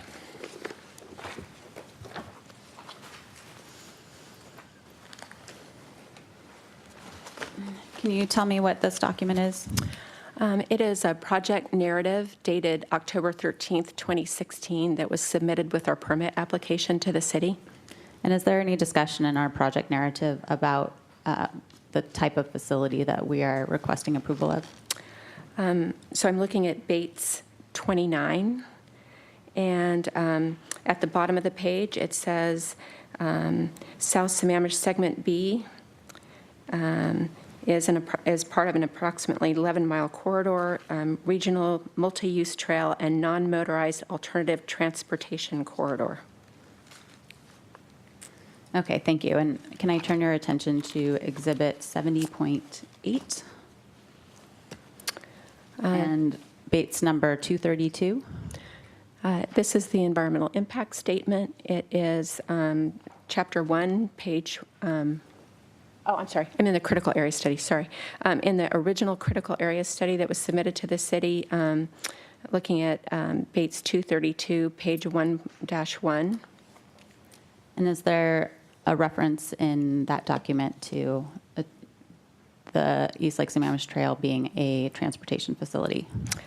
Yes, it's described as a regional multi-use trail and non-motorized alternative transportation corridor. And then at the bottom of the same page, it goes on to say, it is part of the expanding regional trails system that provides a network of off-road, multi-use, non-motorized transportation facilities used by thousands of bicyclists, pedestrians, and others, daily commuting to work or school, local travel, and recreation. And then it goes on the following page, Bates 233, to say, the master plan trail is among the most significant of these due to its strategic location within the county, its length, and its connections to urban centers, city centers, and many land uses. Thank you. Can you now turn to Exhibit 70.9, which is the FEIS? If I may, also, just while I'm on this page, Mr. Hearing Examiner, you had questioned the 17 streams versus 18 streams previously, and I wanted to note that on Bates 233, this is still the critical area study, at the bottom of the page, we actually summarized it in error as 37 wetlands and 18 streams. So I think that's where Watershed pulled their number. It is, in fact, 17 streams. Okay, now can I ask you to turn to 70.9, Exhibit 70.9 at 920, Bates 920?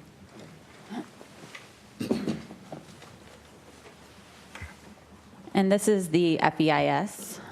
Can you remind me what agencies were involved in creating the FEIS? The Federal Highway Administration and the Washington State Department of Transportation. And at Bates 920, is there any discussion of the East Lake Sammamish Trail being a transportation facility? Yes, it says the purpose of the proposed project is to design and construct an alternative non-motorized transportation corridor and multi-use recreational trail.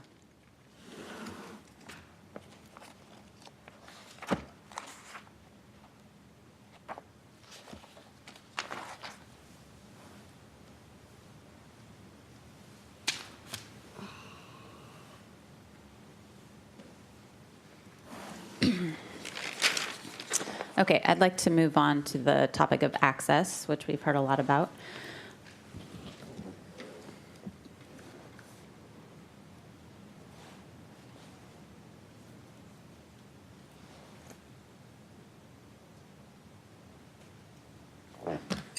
I guess before we move on, are there other areas of the FEIS that detail the need for this project in terms of transportation needs? I just refer to Bates 948. section 1.2.1, where it talks about the need for alternative transportation corridors. Okay, and moving on to the topic of access, can you generally explain the county's approach to providing access along the trail to the homeowners? So I think I testified earlier, but it is the county's intent and their design direction to us to make sure that we continue to provide access where people have private property and need to access it via the trail. And do these design decisions that have to do with providing access change the footprint or alignment of the trail? They do not.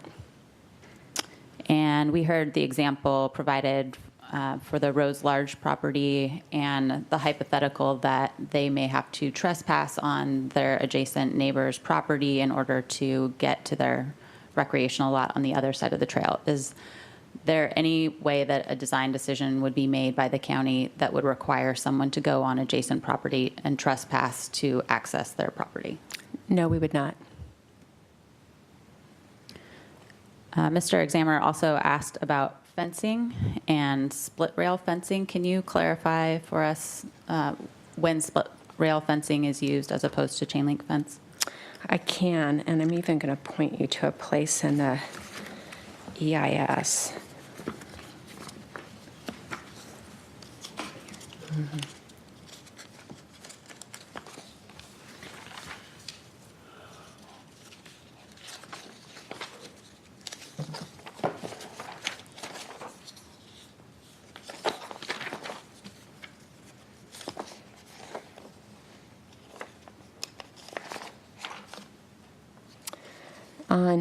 So I'm looking at Exhibit 9, Bates 1051. It's Section 2.5.6.9 of the FEIS, and we talk about different. I'm sorry, let's go back. You said Exhibit 9, that would be 70.9? Yes, 70.9. Okay, and then that threw me, and then I didn't catch the Bates number because I was thinking, no, it can't be Exhibit 9. Yeah, What's the Bates number? 1051. 1051. Thank you. Go ahead. And just to clarify, there's a section on fencing in there, and it distinguishes when split rail is used versus when chain link fence is proposed. And I just want to point out that when there is an edge hazard along the trail, then a split rail fence does not adequately, it's not an approved use in those applications because doesn't protect trail users. Okay, a couple last questions on trail design, going from 60% to 90%. Is it the county's intent to keep the trail design as close to the 60% plans as possible? It is. What would trigger trail design changes after the 60% plans are submitted? So as I pointed out, I have been reviewing every one of the comments that were received to date, and probably the biggest example that we have is that some of those driveways that were going to be eliminated are going to be retained. And that's probably the biggest change I can even think of.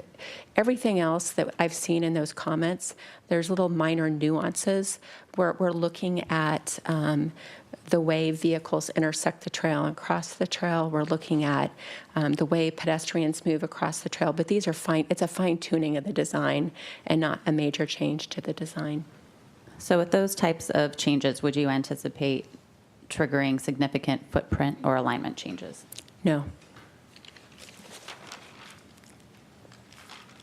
That's all we have. Okay. I would like to ask a few questions, too. Let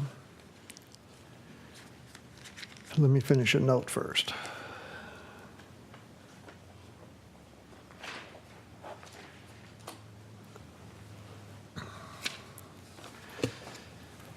If I could first follow up with your answer about the access, and I think the wording you chose today is almost precisely the same wording you used initially, is that King County did not or has no intent to deprive anybody of access to private property that they have to access across the trail.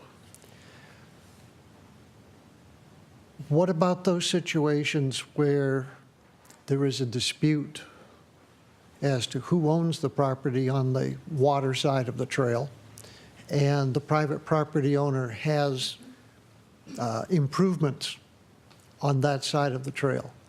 Does the county see, and they're accessible with stairs or something, or paths or whatever, does the county intend to preserve those accesses as well?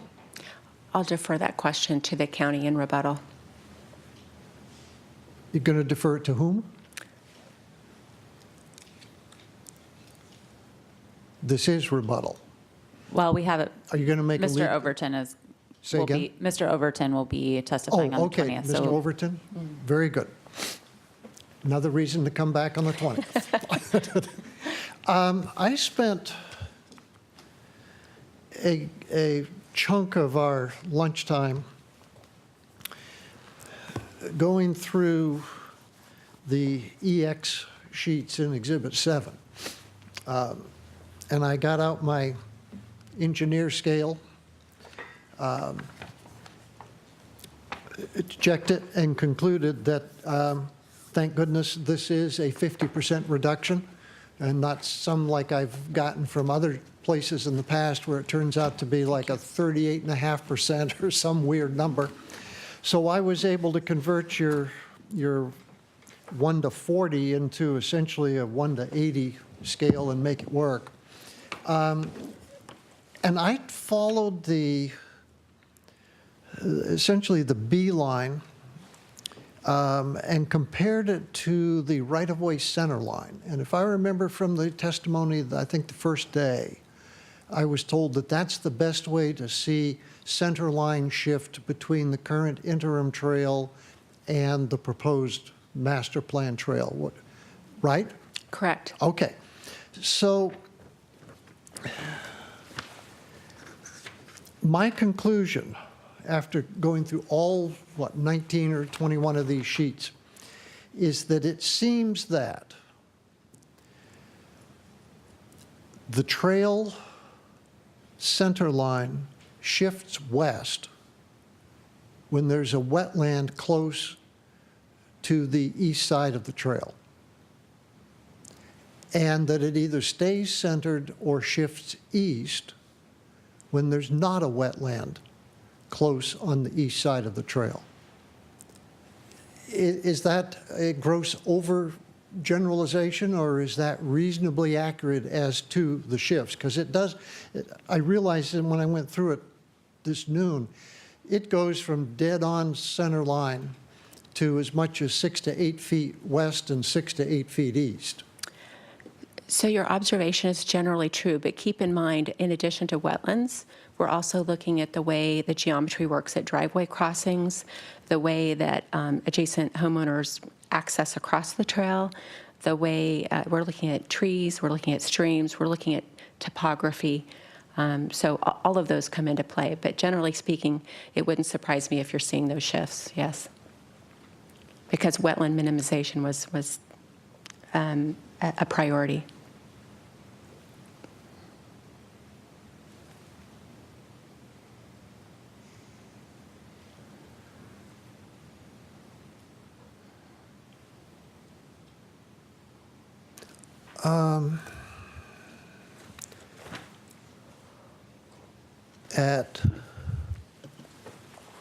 In Exhibit 7, Bates 53 and 54.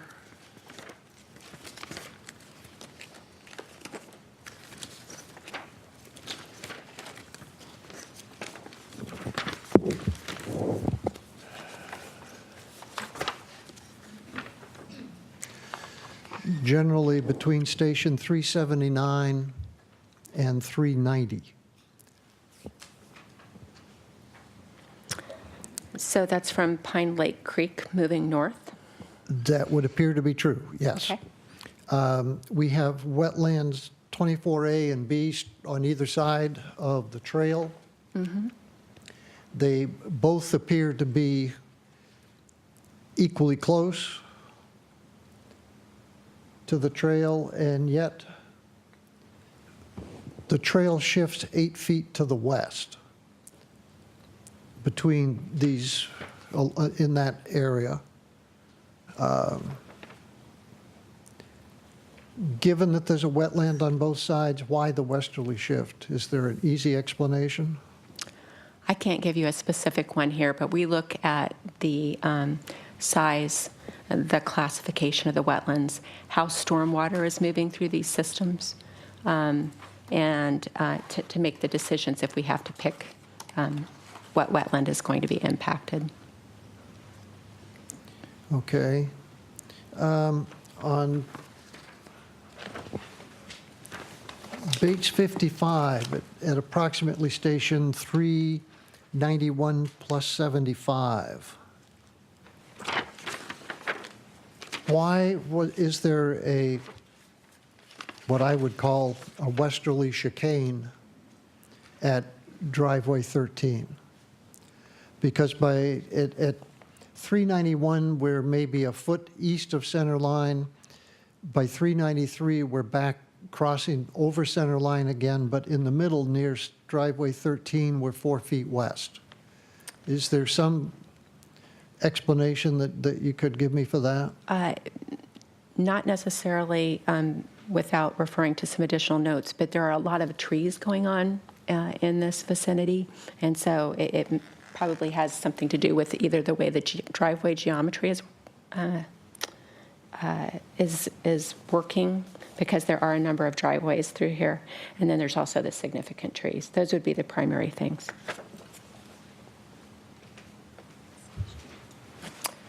And for reference, that was, it looks like you were looking at what, station 391 to 396? Yes. Okay. Yeah. The chicane I'm talking about sort of begins at 391, and I don't know whether chicane's the right word for it, but Right. it begins at 391 and basically ends by 393. Right. Yeah, just based on what the existing conditions are in that vicinity, trees and driveway geometry would be big factors. Okay. On Bates 56, the next page.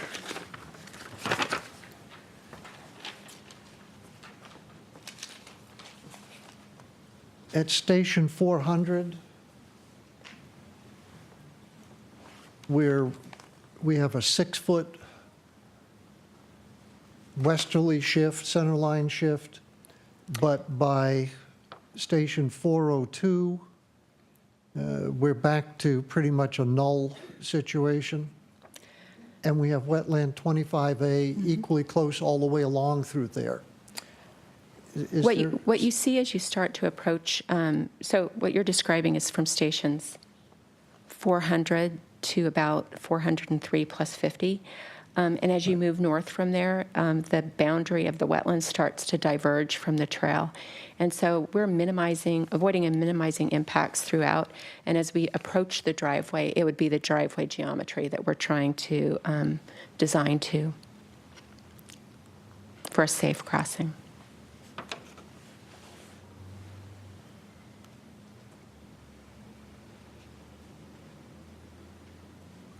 Okay.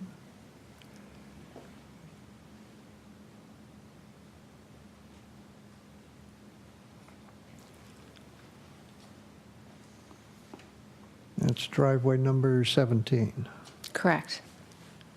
Okay.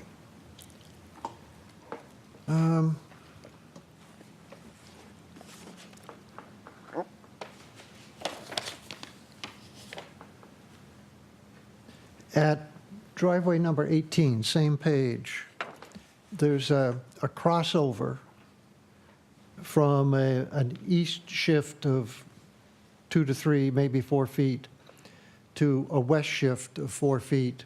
And the crossover occurs right at driveway 18 at approximately station 408 plus roughly 20 or 25. Is there some particular explanation for the westerly shift? Is the west because we're coming up on wetland 25C? Is that what drives it? Yes, and wetland 25C is in slightly closer proximity than wetland 25B was.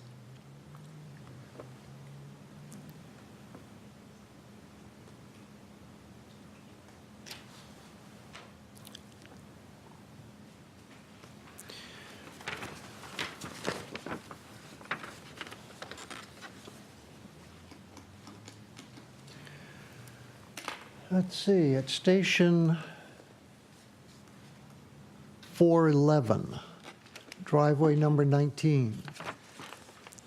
So you're on Bates 57? We're on Bates 57, yes. We've got a 5-foot westerly shift. Is that because of wetlands 25C and F? It would be, yes. But we also, in making that shift, would have been looking very carefully at that driveway number 19 geometry to make sure it works.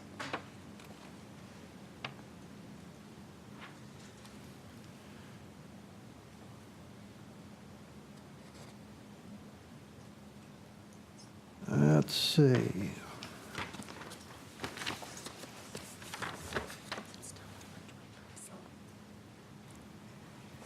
On the north side, it's 25. The next one that I wondered about was Bates 59, Station 438 plus 50.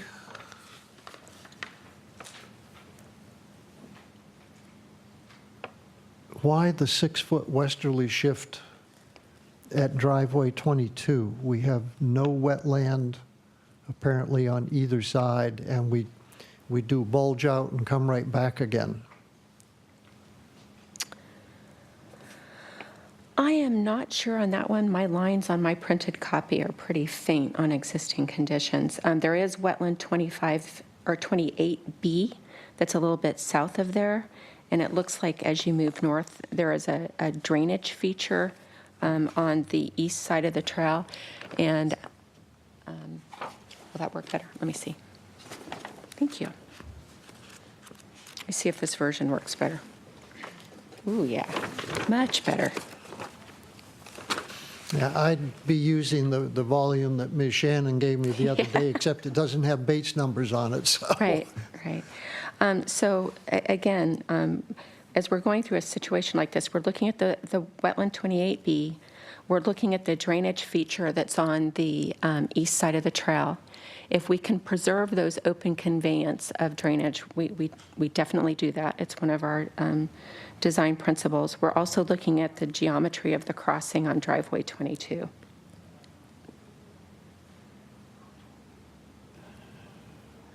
And typically, if you see, I forgot what your expression was, if it was a chicane, if you see something bump right in the vicinity of the driveway, it really has a lot to do with the driveway geometry and making it a safe crossing.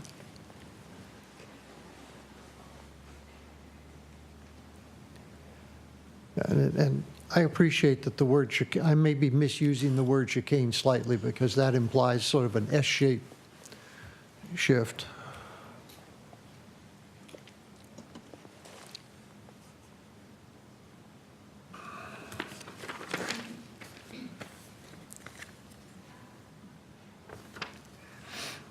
On Bates 60, between stations 446 and 447 plus 50, in the space of about 150 feet, we make a 9-foot shift from 4 feet west of center line to 5 feet east of center line. And then by 449, we're back on center line again. So in another 150 feet, we're back to center line. And I'm curious why the bulge, chicane, whatever we want to call it. Mm-hmm. So again, looking at this and based on my recollection, to the south end of it, there is wetland 28E that's on the east side of the trail, which is why we start out shifted west. As you approach Station 447, what you see is there's access across the trail in that vicinity. And so my guess is the shift had to do with the accommodation of access through the area. And then as we start to shift back to the west again at Station 449, it's because wetland 28A and a stream are occurring on the east side of the trail. The other thing that comes into play in that middle part where we're bumped to the east, besides the access, is if you look at the topography, we were probably also taking advantage of some of the flatter topography to the east.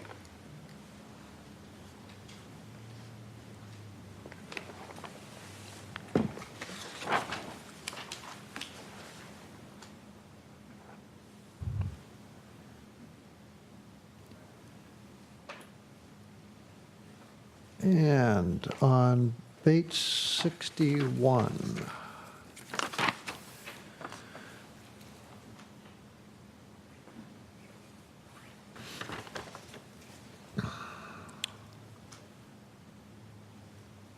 At station 452 plus 25 approximately, we have a 6-foot easterly shift.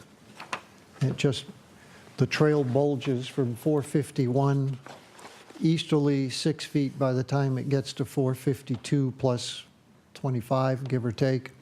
And then it's back to only about 2 feet east by the time it gets to 453. I'm just wondering why, is there an explanation for why it came that far east? Again, it's looking at topography. It's looking at the way access works. And it is looking at, in this case, the way that parking occurs. So those would be the primary drivers for alignment in the vicinity of Station 452. The way that parking, did you say? This is a particular area of the trail, I believe, starting in this vicinity, where people park on the east side of the trail and cross the trail to access their homes.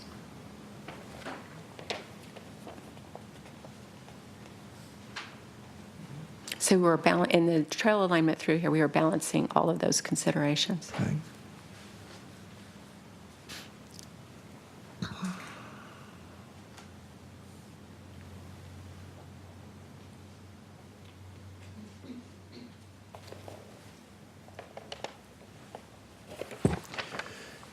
From about 453 to 455 plus 50, there's about a 2-foot easterly shift, and yet there's a wetland on the east. Was there something about this wetland that enabled you to shift the alignment easterly, whereas you weren't able to further to the south? Yeah, so you're looking at wetland 28D. Hold on a second. I have too many pieces of paper. I'm looking for Exhibit 55.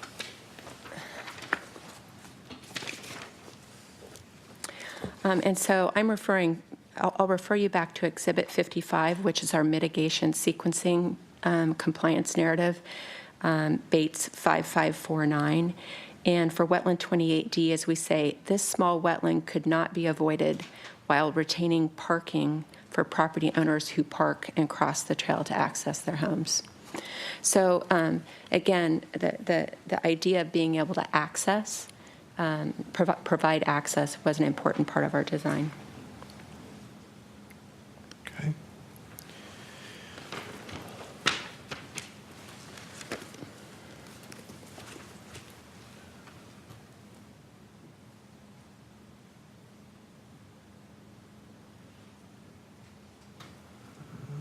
Done that.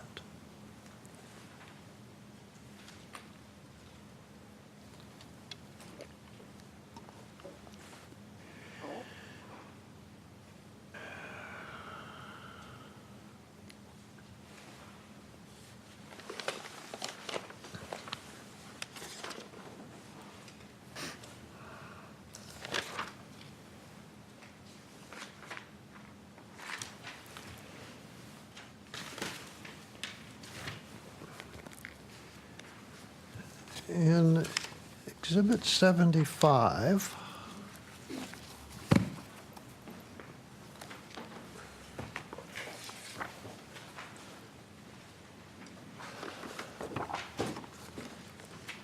the bearers, or bearers, I'm not sure how you pronounce that,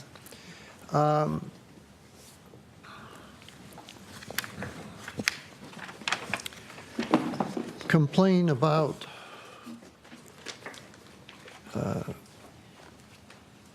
significant interference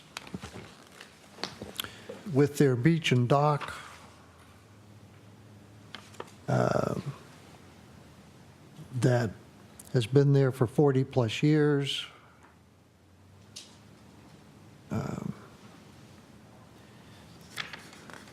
And they basically feel that the plan to remove all existing security fencing waterward of the trail will leave them totally exposed to public trespassing, et cetera, et cetera. Could I ask you to comment on, respond to that? And in doing so, in particular, they have attached a document entitled East Lake Sammamish Trail Fencing Guidelines that they represent is something King County generated. The copy they have in here is noted as updated on August 23rd of 2001. It's 2 pages long. Could you also indicate for me whether those fencing guidelines, first off, are they King County's? And does the county still follow them? Or is that a Mr. Overton question? That may be a Mr. Overton question. The fencing guidelines that we have been applying throughout the corridor are more specifically addressed in the EIS, in that section that I referred to previously.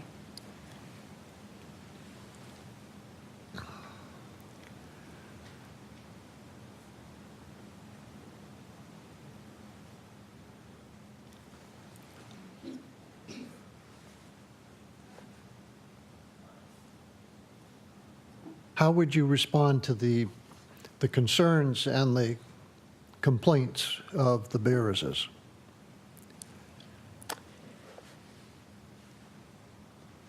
I can't answer that question. Okay. Is the proposal going to deprive them of access to their beach and dock? Can you answer that?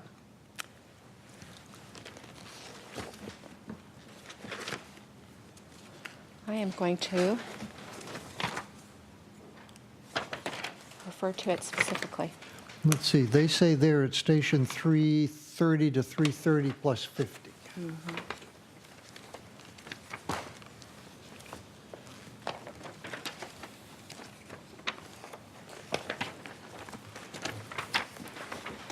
We'd want to be looking at what, the Right. AL sheets? Yes, I am looking at Exhibit 7, Bates 97, Sheet AL 11. And as a trail designer, actually, I'll give you a second to get there.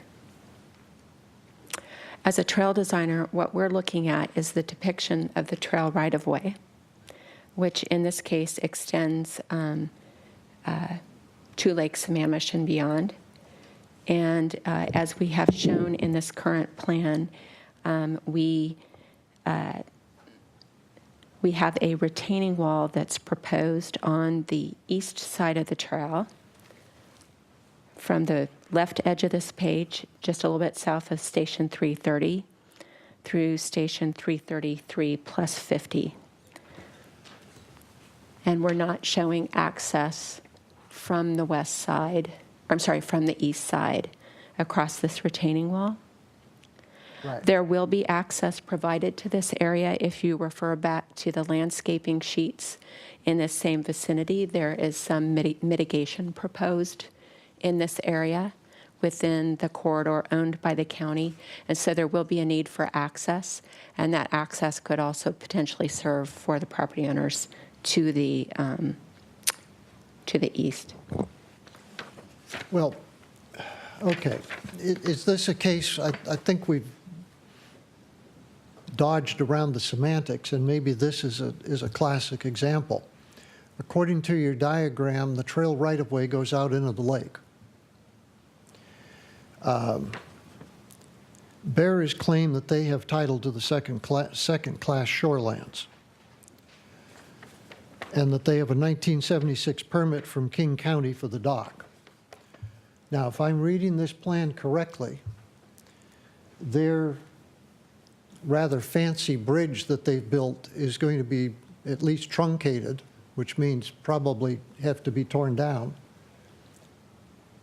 because of this wall. And there will be no way to get across the trail at this point. So they will not be able to get from Upland to the dock.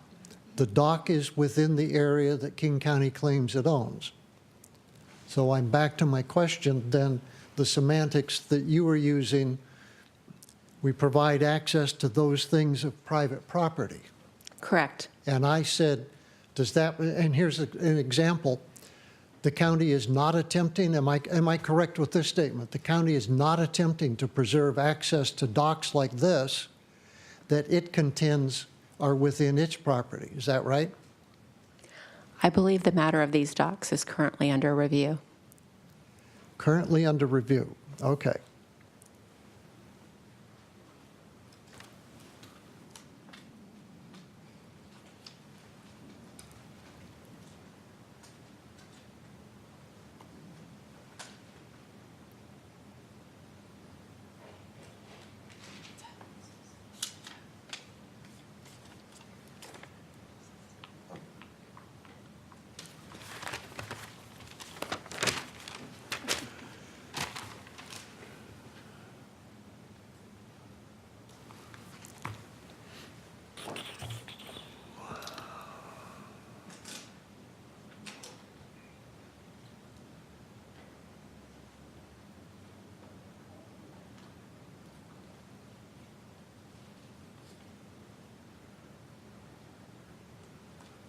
Would this be a question that perhaps I might also ask of Mr. Overton? It would. That was an easy answer to make quickly. Easiest one today.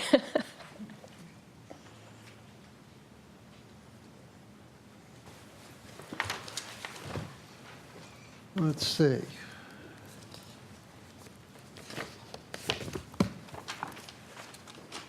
Exhibit 78, which came in yesterday, I think it was. Let's see, page 3. What did they say on page 3 that made me wonder?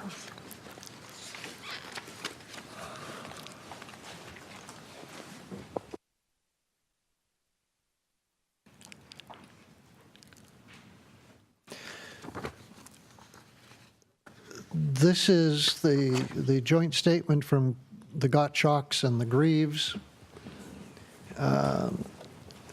The third bullet on the bottom of unnumbered page 3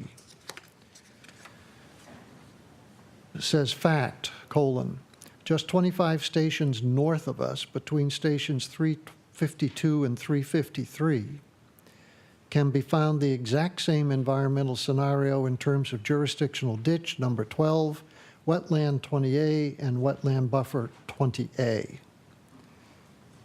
And then they go on in the next bullet to say that around those stations, the county's planning to construct precisely the same infrastructure. It's replacing the jurisdictional ditch with an underground drain as proposed by us as our current properties, but their argument is you'll do it there 25, they call it 25 stations further north, but not on theirs. Is there some reason why? So this is the first I've seen of this particular comment, but I Oh, think... I'm sorry. I had hoped that, like me, you all took these home last night and read them.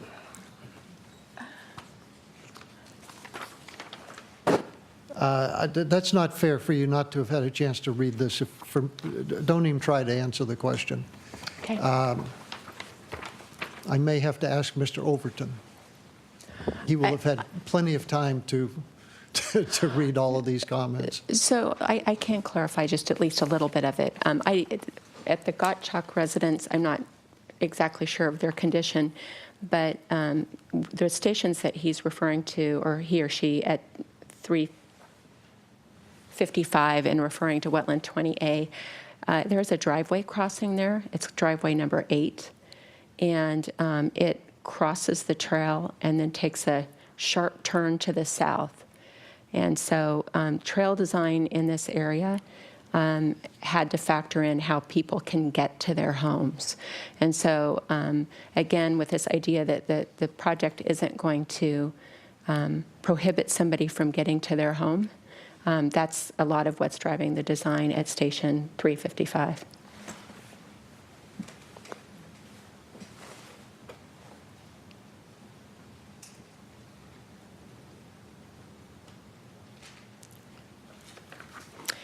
And again, I think if you refer, I'm sorry, I'm going to do this to you one more time.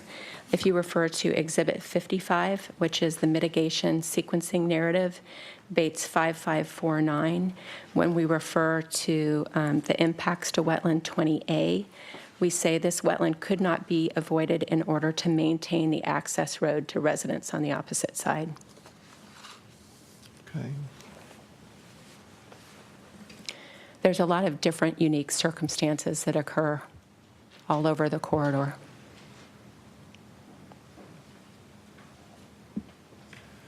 Okay, thank you.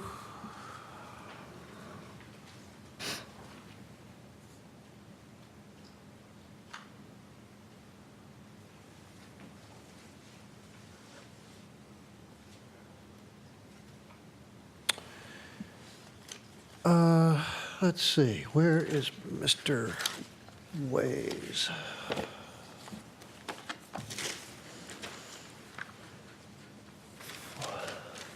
Exhibit 101. Again, if you haven't had a chance to read these, this may not be a fair question, and if so, I know you will tell me. Thank you.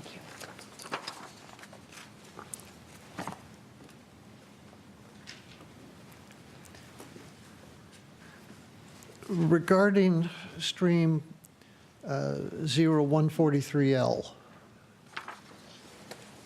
which is the second paragraph of Mr. Way's letter of November 3rd, for the benefit of the audience, and I'll be excerpting and paraphrasing as I scroll through this. He says that drawings show a fish passable culvert on that stream at approximately station 464 plus 00,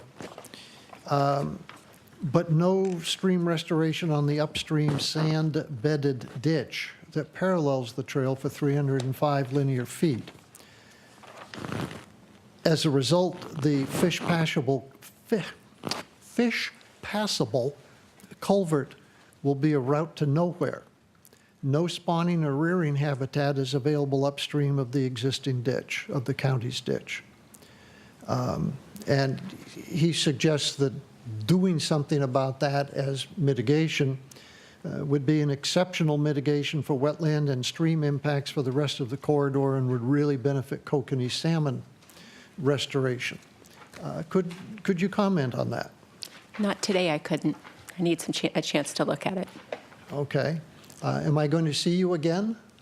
I suspect. Other than the 20th, or do you think we're going to finish today other than the 20th, or? I see positive heads on this side and no bobbing on the other side. I don't know how long they're going to go, but Okay. it certainly seems possible. Okay. But she might be able to come back on the 20th? Okay. I'll try to remember to ask on the 20th.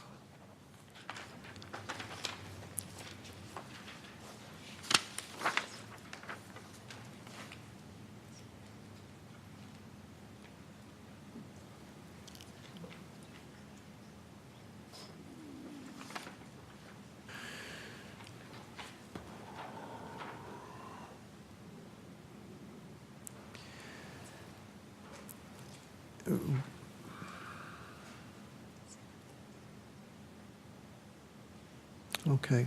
We talked about the Rose Lang property this morning, so I won't go back over that. And you've answered that one. Okay, I don't think I have any other questions for you at this time, Ms. Bailey. Thank you very much. Appreciate it.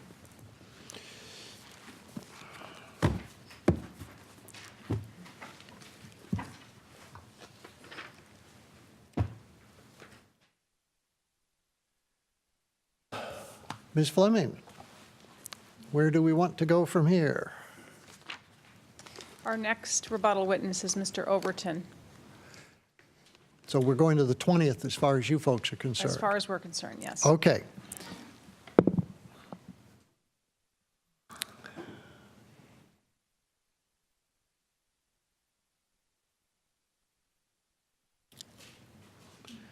All right. Does the city wish to present any rebuttal testimony or evidence? Yes, I can do the rebuttal of Lindsay Oswald and Nell Lund today. Okay, Ms. Pratt? I'm not sure that you've officially been acknowledged on the record, but the record will show that Kim Adams Pratt is here this afternoon representing the city. Thank you. And Mr. Linehan has flown the coop. Let's see, I will start with Ms. Lund. Okay? You're still under oath. So Ms. Bailey and the hearing examiner, through some questions, went through quite a few of the justifications for the trail moving westerly, and there was a lot of references to particular wetlands. And in your testimony earlier today, you gave the hearing examiner one example of a wetland where you thought you needed more justification or understanding of why the trail couldn't be narrowed there. Do you have other examples that of those types of wetlands other than the one you gave the hearing examiner this morning? Yes, that was just one example from the response that the county sent in Table 1, Exhibit 55, Sheet 05549, and 5550 are good references for this. I use that one as an example because it was one of the larger impacts. Several of the impacts are on the smaller side, typically a few hundred square feet. However, they, I think, as the hearing examiner has pointed out, this project has demonstrated that the alignment of the trail has been shifted to minimize impacts for the width proposed, but the question still remains, is that the minimum width in some of these crossings where we have wetland impacts? 19A, here's a list of some other wetlands that could be reviewed to see if flexibility in the AASHTO requirements would apply for wetland impacts to wetland 19A, 24B, 26A and C are opposite each other and both have some impacts. And same with 29B and D, again, they're opposite each other. For wetland 20A impacts, that is one that you just discussed, where there's a driveway crossing that's listed as the reason that the impact is unavoidable. Again, I think the width should be justified to fully vet that claim that it's an unavoidable impact. Okay, thank you. The hearing examiner also went through some of the public testimony. I just wanted to refer you to the public testimony by Mark Cross, where he wanted to see on-site mitigation rather than off-site mitigation that's being done. Where the county was proposing off-site mitigation, were you in agreement as to their justification for that? Yes, and we drew on the FEIS in part for the justification for utilizing mitigation banking where impacts could not adequately be mitigated on site. That applies, I think, the county's consultant has adequately applied that to the direct wetland impacts. So to replace those functions in this linear corridor, it would not be appropriately buffered.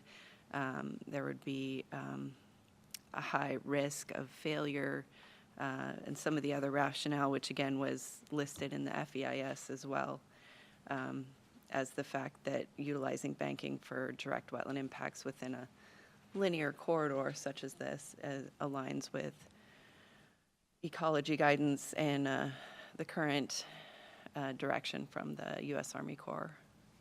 On-site mitigation is, of course, important as well to maintain functions and values within the constrained corridor, and that has been utilized, I think, well, applying ratios required under city code. Ms. Bailey, you referred to the discrepancy that the hearing examiner pointed out earlier today about whether there was 17 or 18 streams. Have you had a chance to look into that further and really find out what the discrepancy was? Sure, I did. I wasn't aware of a discrepancy in the parametrics report that we were reviewing as well that aligned with that. But what I was thinking of was,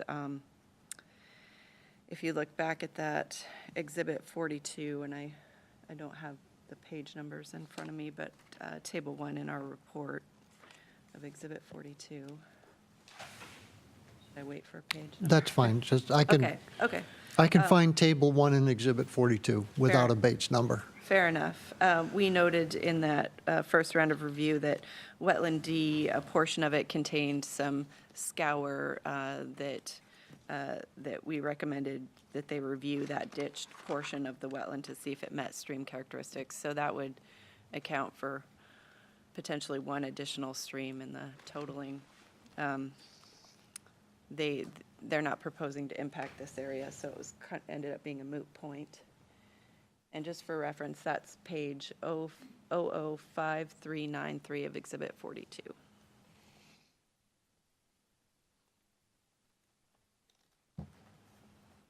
So, but you said it ended up being a moot point because it wasn't impacted. Correct. And it's already designated as a critical area in their plans and in an area encumbered by buffers.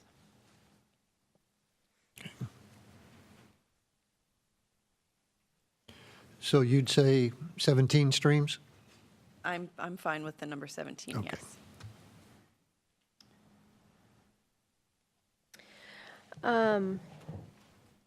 Let's see, for mitigation sequencing, Ms. Bailey referred to WAC 173-26-201 2B for definitions.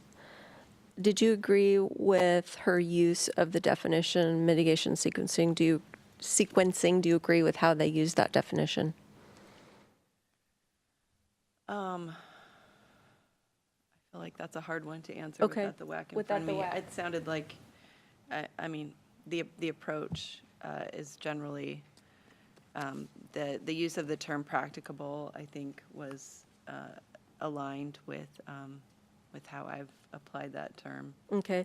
She used a definition of practicable that comes from the SEPA wax. Do you normally interchange the SEPA wax with the wax from DOE? That's not a point that has come up for Okay. me. I would have to review that to Okay. see what the differences are. But do you think you have described why their mitigation sequencing wasn't done adequately or wasn't justified adequately? I do, and I'm attempting to clarify that in this rebuttal that, there's no question that they've shifted the alignment throughout the corridor for that 18-foot width to try and avoid and minimize. But the question is that that and the retaining walls, are those the only avoidance and minimization tools that they should be applying to this project? That's all the questions I have for Ms. Lund. Okay.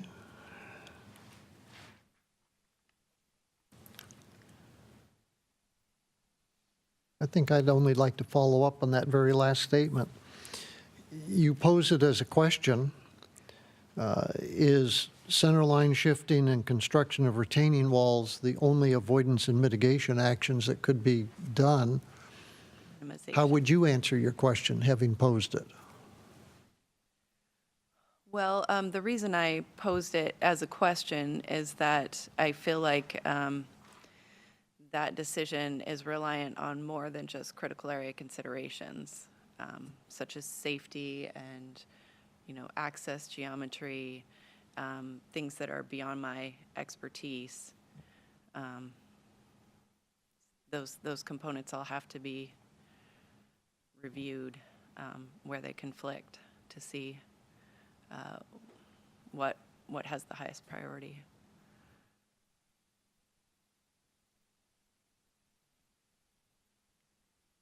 Additionally, I'm just not versed enough. There's been some mention of flexibility in the AASHTO guidelines, but that body of work is relatively new to me. I had to look up the acronym when I was doing my first review, so I'm definitely not able to speak to that in any sort of definitive way. Okay.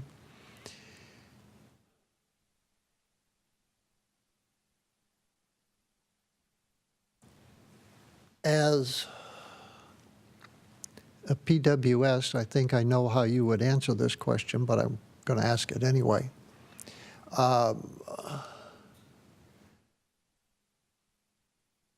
What would your reaction be to a notion of let's have more wetland impact, but less impact to structures and people's lives, et cetera, around the trail? In other words, let's not shift it to the left to always try to avoid as many wetlands as we can. Let's just plow through the edge of them. Well, Or more accurately, fill through the edge of them. sure. The problem with that is it just, it doesn't align with state, local, or federal code, which all need to be complied with when you're proposing a direct wetland impact.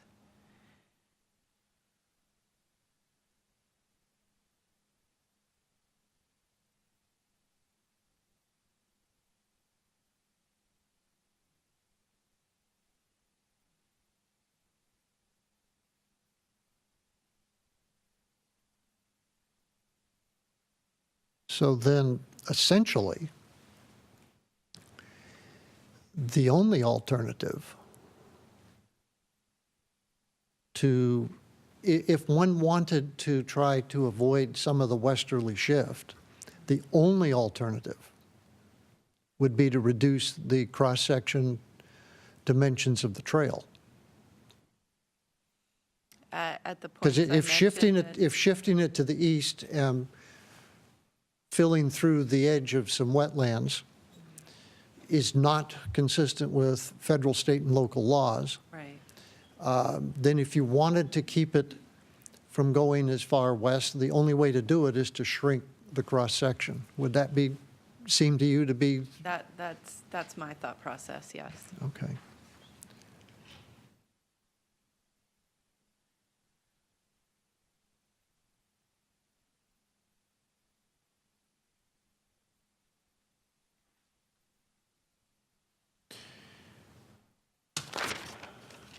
I don't have any other questions. Thank you. Does the city have additional rebuttal? Yes, I have some rebuttal questions for Ms. Oswald. Okay. Ms. Oswald, you're still under oath. Ms. Oswald, Ms. Bailey testified regarding some questions about what the current survey done by the county shows. And she said it shows all the significant trees, all the critical areas. It will show all the utilities that Sammamish Plateau Water District pointed out to them. From the information you have, does the survey from the county currently shows all the structures in the right-of-way or in the No, corridor? Not based on the information the city's been provided. either from the applicant or from the public.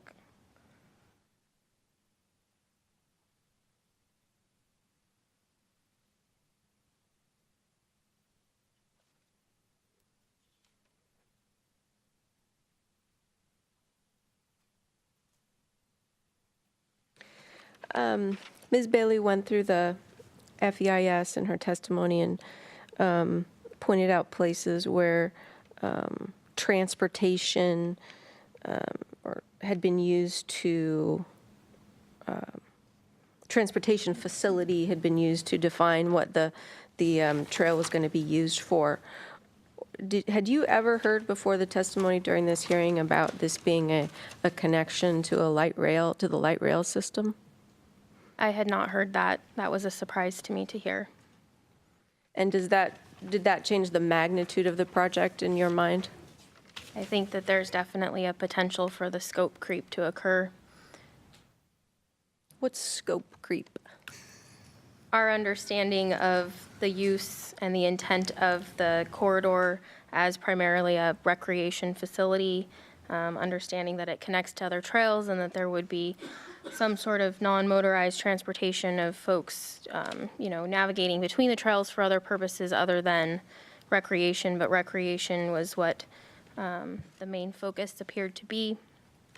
And when you now add that this is directly connecting with a stop for Sound Transit, that would be something that we did not necessarily consider as an option of an additional mass influx of people entering and exiting the trail system in this immediate vicinity, relatively immediate vicinity. Okay. I'm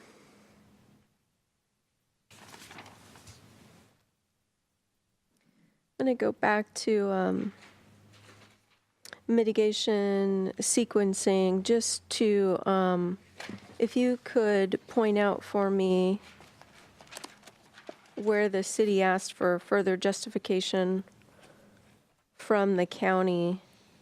If you could look at Exhibit 36. Just a moment, let me flip to that page.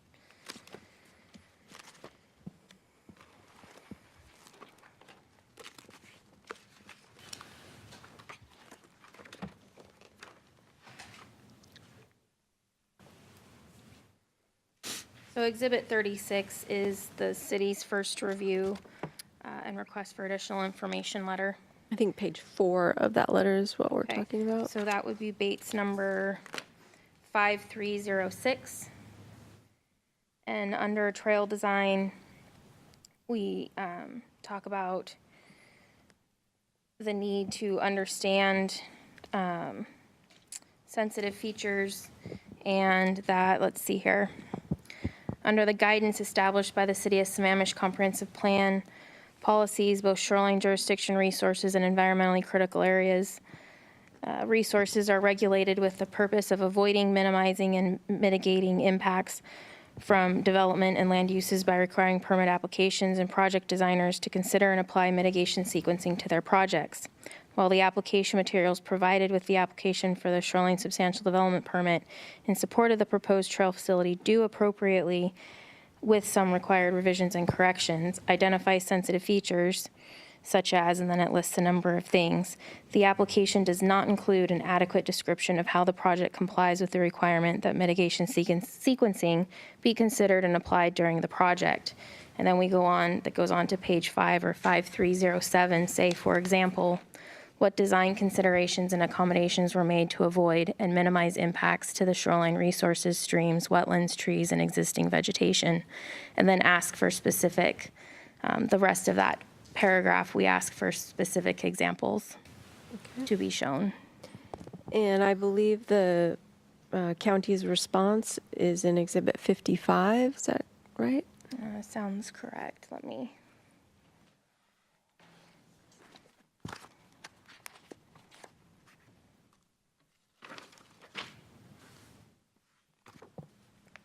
The mitigation sequencing narrative, that's what you're referring to? Yes.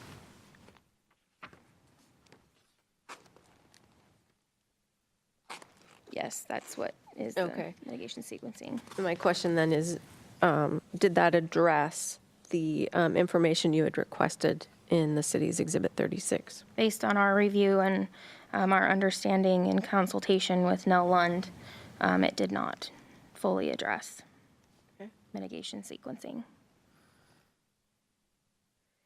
And again, going back to something you had asked for, sorry, I shouldn't have had you put it away. Exhibit 36. Trying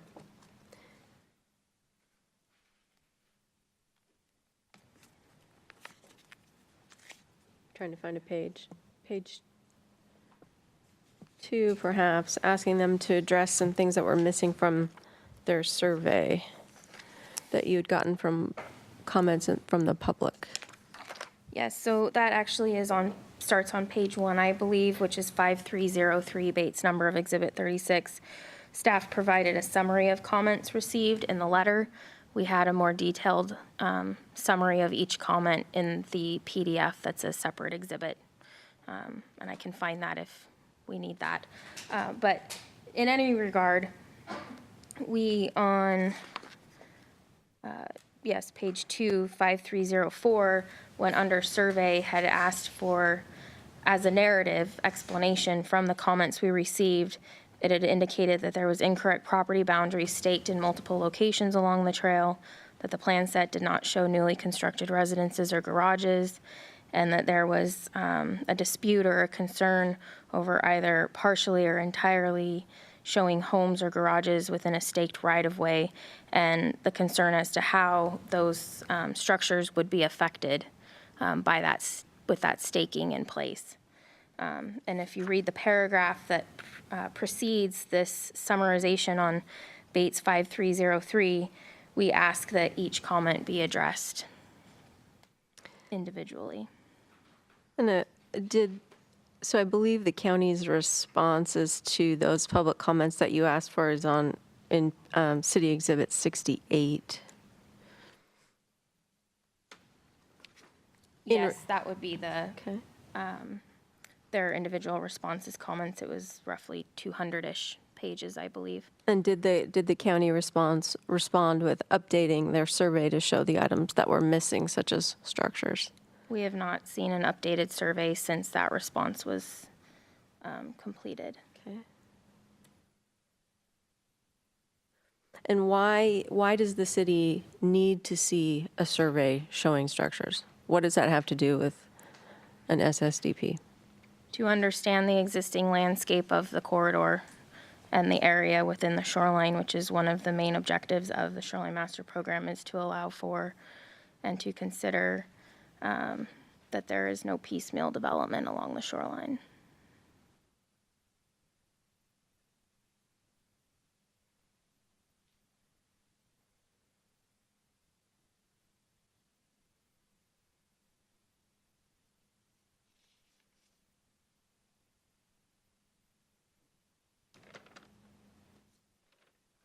That's all the questions I have. Ms. Oswald, in answer to one of Ms. Adams' questions, or Ms. Pratt's questions, you said that Exhibit 55 simply did not fully address mitigation sequencing. She didn't ask you to expand on that. I am going to. Why didn't it? What's its shortcoming? It's in regards to the testimony you heard from Ms. Lund just prior to me this afternoon, is that we've seen where they have, I'll use a different term, oscillated the center line of the trail in certain areas. They've used retaining walls, but they have not instituted other options that we think they at least need to further explain why it would not be feasible in very limited areas to further minimize or avoid an impact such as narrowing, as the AASHTO guidelines which suggest could be done in specific. Hang on a minute.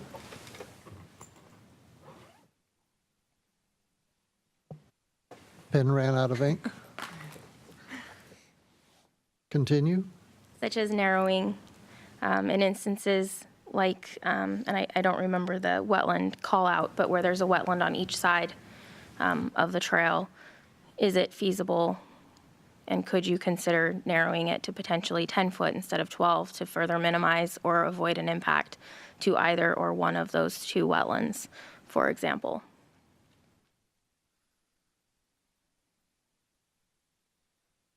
Now, that it seems pretty clear to me that the county's position is that, in fact, they did consider narrowing, but that they don't think they should because it doesn't meet their King County standard, and they don't believe that a narrower trail can safely handle the expected volume of people. So I think they would retort that, what more do you want us to do? We've already told you we can't narrow it because of too many people using the trail. To which the city would respond. Because this, to me, is sort of the loggerhead that you're in, that your conditions want me to leave you in. Which is that they think they've done what they need to do and they're not interested in doing any more because they think they've justified not using narrowing as an option. You folks feel they haven't justified it. Where's that go? It goes nowhere to me, except to court. Well, that's something that our transportation consultant may be able to further address during his direct testimony on the 20th. Okay. The 20th is shaping up to be an interesting day. Okay. I can hardly wait.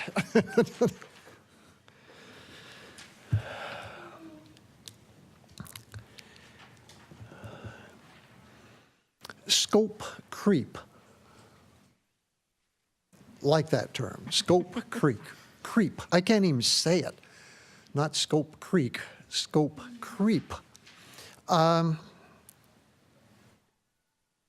How would scope creep affect the city's evaluation of this project? I'm trying to figure out. It sounds like you've said, oh my gosh, we've heard during this hearing that this thing may connect to a light rail station, and whoa, this is going to change. And the county have been saying this is a transportation facility, not just a trail. And oh, that scope creep, and it's going to affect how we evaluate the project. How?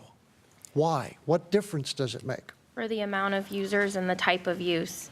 If you've reviewed this to an aspect of primarily recreational and allowing for commuters riding their bike from along the trail to their place of employment, wherever that may be, now you're taking on a complete other subset of users that could get on a station and somewhere else in King County, ride this light rail system to this proposed or future stop at Merrimore Park, and could exponentially expand the amount of use being directly impacted to the trail itself. Let me overtly play devil's advocate. Wouldn't that potentiality buttress the county's argument that trying to narrow the trail is not a reasonable option? We would still have had to have that as part of our consideration and reviewing of the proposal to then understand if that changes the width issue. Okay.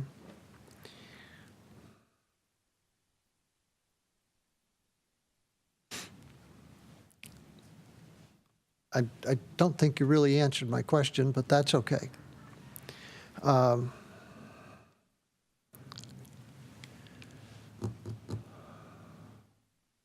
Thank you. Does the county have any other rebuttal witnesses today? I know we have the gentleman on the 20th. Do we have anybody else today? No, So county's through rebuttal today? city, I'm sorry, city, excuse me. Thank you. yes. It is 5 minutes after 2, which is a couple of minutes beyond when I would like to have taken the 10-minute afternoon break. So we will do that and then inquire as to whether or not there are any members of the public who are present who wish to offer rebuttal testimony, which is what we will do when we reconvene at 2:15. We're at recess till that time. Okay, let's regather, regroup. The afternoon recess having run its course, we are back in session.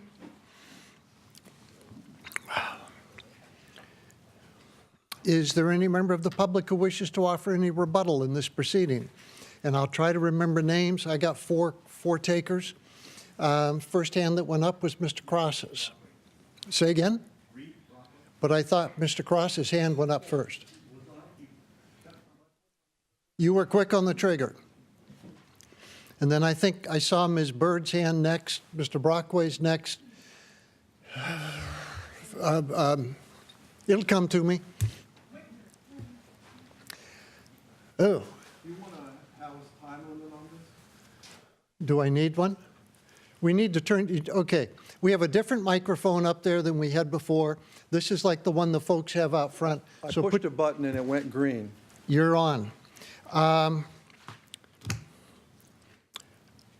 don't see a need for it because I think all four of you will be reasonable, succinct, to the point, and not abusive. How's that? Okay. You're That's a setting- heavy burden to carry. I know, and I'll do my best because everybody's time is valuable. Okay, Mr. Cross. Yes. You're still under oath, so go ahead. Yes. I wanted to ask the city, I heard testimony from the city today that the sequencing wetland mitigation for linear projects or transportation corridor type projects, that they thought of off-site mitigation as being the equivalent acceptable as something that the county could propose. Is that right? I'll let the city answer.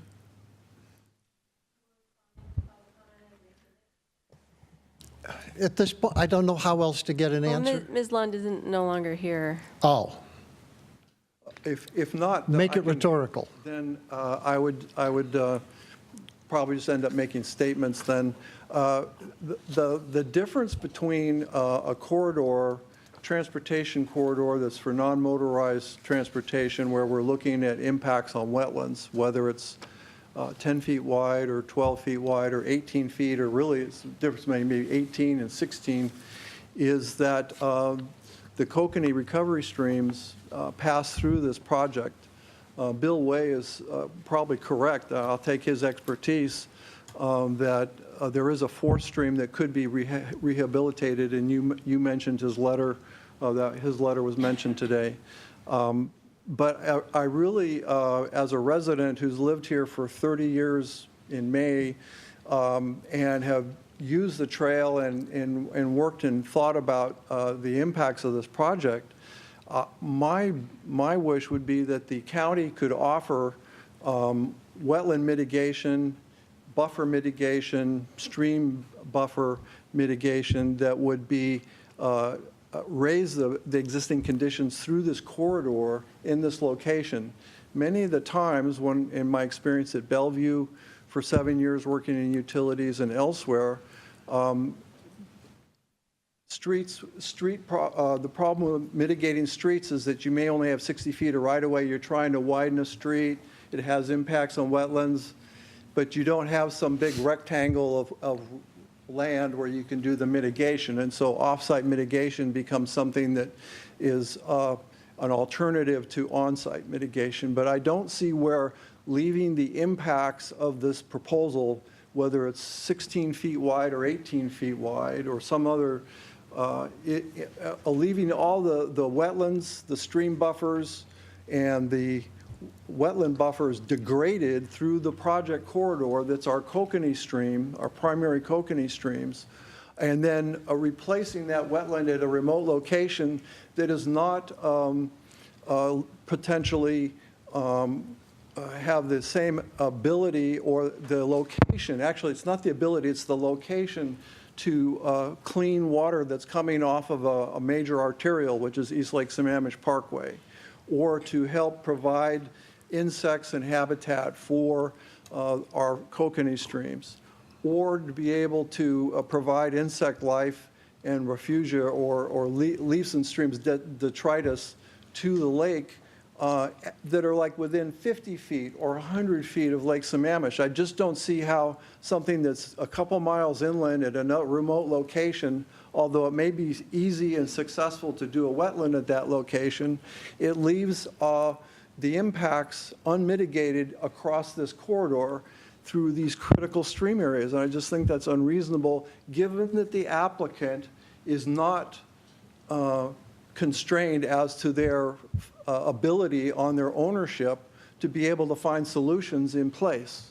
If this was a very tight corridor and they were doing 18 feet in a 25-foot corridor or something, I could see where they'd have to go off-site.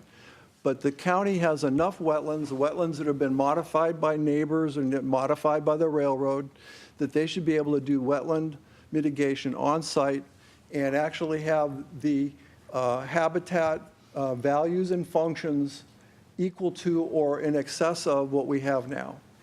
That would be a key thing for me. The other thing is that it does change the game to have light rail coming to Marymore Park. And because of the flatness of the terrain here, people can move a long distance, even old men like me can move a long distance along the trail and get to Marymore Park. The other fact that hasn't been mentioned, and I'll try to be quick here, is that the traffic volumes along East Lake Sammamish Parkway to the north, probably to the south as well, but I'm more familiar with commuting to my previous Bellevue job to the north. The traffic volumes are going higher and higher, and the cars are moving slower and slower. So actually, the potential for bicycles to be a legitimate route or avenue to get to jobs or to get from jobs to the city of Sammamish are increased into the future. And again, I go back to the shoreline management guidelines or guidance given by the state legislature, which is to look at the long term rather than the short term. And I think in the long term, we don't want to simply say, we built the minimum. Who wants to run for office or do something and say, I promise to build the smallest park we can, or to build possibly the smallest school we can get away with. It's just barely minimum now, without looking to the future. And I think as an obligation as a city and also as a county and us trying to balance safety versus these wetland impacts, that we have opportunities to mitigate amply the wetlands on site. We have future needs. Traffic is getting worse, and it's more likely people are going to ride their bicycles now on this new trail if we can build one that doesn't make people feel uncomfortable through sudden changes in geometry. I also think that staff doesn't know, because they're relatively short-term people here, that we did have there was a driveway in the north section, the first section, where the vertical geometry coming off the parkway came down, and the complaint was that they couldn't get their trailer to kind of go up it. They were kind of grounded at that spot. And so that got reworked by the county on that first phase. So I can understand that they're sensitive in the vertical and horizontal geometry of the intersections of these new driveways that they're designing into this section. And that the residents, one of the ways of maintaining their quality of access is to make sure that the geometry of those driveways is such that they can get up and down it in a way that meets the standards of a 2% slope across it, which I understand is the maximum threshold, and that'll be very helpful to the residents living here. Thank you. Thank you, Mr. Cross. It is Ms. Byrd, isn't it? Yes. Ms. Byrd, you're still under oath? Go ahead when you get there and get set up. I think probably Mr. Cross left the microphone on for you. Yes, it's green. Yeah, I, like you, also am wondering what difference does the scope, if it's a little different and it's more of it's used for transportation purposes. Because I think we all knew the trails, regional trails, all connect things. It connects, businesses, it connects where people work. We still know that most of the people use it for recreation rather than commuting, but with the station there, yes, certainly it's going to increase, some commuter traffic. But it's interesting that the city used, when they were working on the East Lake Sammamish Parkway redo, I think it was about 6 years ago or so, they even talked about how much the traffic would be on the East Lake Sammamish Trail. So they were using that information back then. So I don't know why it would be a surprise. So anyway, on the other issue is about the expiration of the permit, and I hope the city will allow the county to have the 7 years versus 5, because even the city themselves was saying that, well, we don't know how many other lawsuits and other things are going to happen. Trees are going to grow in the interim and that sort of thing. So I think it should be increased to 7 years. And my last point is I'm a little concerned that there doesn't seem to be a lot of acknowledgement on the city's part about trail user safety and regarding to the width. And it looks like a lot of these wetlands, it looks like there's, 7 that are class 4 and 4 that are class 3, if I'm reading the chart right. And I understand these are kind of the lower quality ones. So I think we also have to look at how big a distance we're talking about. I pieced off 400 feet, which they were talking about, Ms. Lynn was talking about, maybe narrowing it down 400 feet. And I kind of pieced that off at lunchtime, going down to the lower commons. And I got pretty far down in the lower commons, 2 big switchbacks, if you count each little zigzag, 1 switchback. That seems like it's kind of a large distance to narrow it down when it might not even do that much good. If we fix Billway's stream, maybe we'd get more value out of that than narrowing the trail down. And I think there's also this little legal thing called a reasonable person thing. If a reasonable person could foresee there would be a problem, but you still go ahead and build it, meaning a problem in safety, that you're liable. So I think that would be an issue. So those are my concerns. Okay. Thank you. Thank you, Ms. Byrd. It's Brockway. Mr. Brockway, you're still under oath, sir? Understood? Yes. And this will be very short. It concerns the settlement agreement, and I'm not sure whether I'm rebutting anything or not. I had to go to Eastern Washington, and I didn't make it back to these proceedings until earlier in the afternoon yesterday. So, We'll pretend you are. Okay. Just go ahead. all right. I'm pretty loose on rebuttal anyway. Yeah, fine. Okay. By the public, that is. The settlement agreement, as we know, was negotiated between certain citizens and the county when the north segment was still in the planning stage. And I was one of those citizens. I was a board member of Sammamish homeowners back then. Seems like I've been all my life. And I simply would like to vouch for the fact that it was our understanding, the property owners' side of it, that that agreement did not pertain solely to the north segment, but to the entire East Lake Sammamish Trail. That was certainly our intention, and I believe nothing in the wording would limit it to being the north segment only. But more to the point, the subject matter of that agreement clearly pertains to the entire trail. So if it has been asserted, and I don't know this, that only pertained to the north segment, I wish to counter that by saying that as one of the negotiators, I firmly believe that was not the limitation of it. And that's all I had to say. Thank you, sir. Okay. Yeah. Your face, I don't remember. Hi, my name's Mary Wichter. Okay. Same name, still under oath. Yes, you are. For rebuttal, I wanted to speak a little bit about beach and easement rights and uplands easement areas and the Viewpoint Park area. I live in Tamarack. It's a historic neighborhood. I do have a right up here I'll be turning in because it has some document information that will supplement. I'm glad to see that there will be public use of public lands supported by the East Lake Sammamish Trail Segment 2B.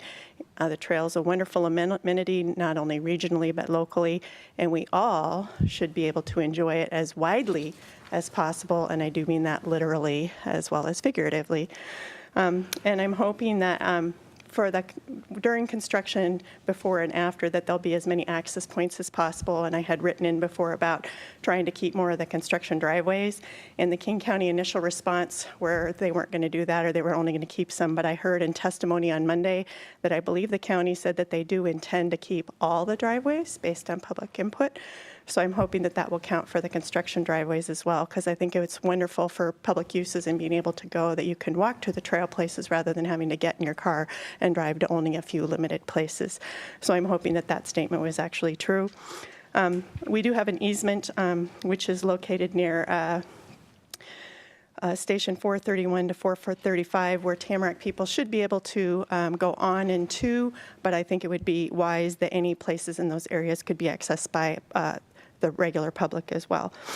I do generally support protection of private property rights and access, and I hope the reality is that the county and the city will work with individual owners regarding their concerns, and I hope that those will be readily solved and fairly done so without the costs or lengthy legal battles, because no one wants that, and it does need to get settled, and the issues are important. In Tamarack, there are easements that exist from a long time ago, and I provided some additional maps and information which I've highlighted to help you understand that. But looking from the East Lake Sammamish 60% revised plan at stations 338 through 339, there the railroad does have 200 feet wide. It's 100 feet on either side of the line, and it does seem to include the shoreline. And that's on Exhibit 7 of page EX8. I don't know the page number, but it's 16 out of 158 online. And it looks like there's a fence there now as the existing condition, and King County comments seem to say that that fence will be removed because it's on public property. So I don't know if it is going to be removed or not. That was not clear from what we've heard today. But if the fence is to remain, or if it would be permitted to be built or rebuilt under a special use permit, then we would ask that a gate be installed and marked as being for the Tamarack neighborhood so that we would have access to our originally recorded rights from 1968 easement and be able to enjoy our benefits. And then I had submitted documents before under multiple things that were broken up, and those are noted in my letter. And then I just wanted to rebut some on the ownership portion or lack thereof near Station 339+00. During the first day of the public hearing, it was stated by Charles Meyer and a few other people that they have undivided interest dating back to 1954 from a Mr. Fred Sutter. However, I do not believe that they have provided any deed nor proof of the ownership documents to legally establish this, and I've tried to obtain those or get those, and I have not. I did give the dedication and the description for Viewpoint Park in my packet, and I've highlighted things there that talk about whatever public property and east of the railroad east margin in the description. Also, Mr. Meyer does claim ownership, but I have actually, from some of the documents that are recorded, obtained a lease agreement that he and two other parties have with the railroad themselves, where they actually have to lease the right to have their private roadway over that. And there's lots of language, which I've highlighted in yellow, that talks about it's an indefinite term lease, it's a private roadway crossing agreement. It says things like, the permission is hereby granted shall neither be or be deemed or construed to be a grant of the land, nor shall it constitute ownership of permittee of the roadway or of that portion of the right-of-way of the railroad upon which the roadway is located. So it really does appear to be the railroad or the lessor's land. It also says within the document that the railroad should have the right to terminate this agreement at any time for any purpose whatsoever, and in the event the railroad shall require use of its premises occupied by the said roadway or any part thereof. So at least to me, it sounds like the ownership is pretty established, that it's the railroads and not private parties, and I just wanted to go on record having said that. So I'm hoping that my input research in the documents, which I have attached and highlighted, I did repeat 3 pages just because I think it's easier than trying to tell you where they are, and I highlighted them in yellow so it can help you get a fair and more expedient resolution to ensure that private property owners, as well as upland resident owners' easements are respected and upheld during the trail work so that we all have access to and maintenance and ability to use those rights. Thank you. You, I gather, have a stack of documents to submit? Yes. Is that true? Yes. Okay. Would you like them in the basket or handed? No, why don't you just bring them up to me, please? That's where it says promises instead of premises. Okay.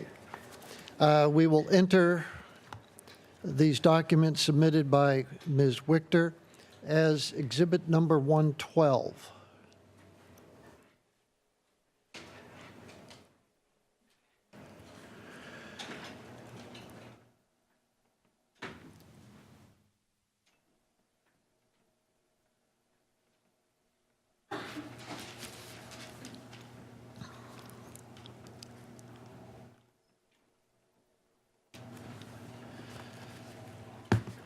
Okay. Finally.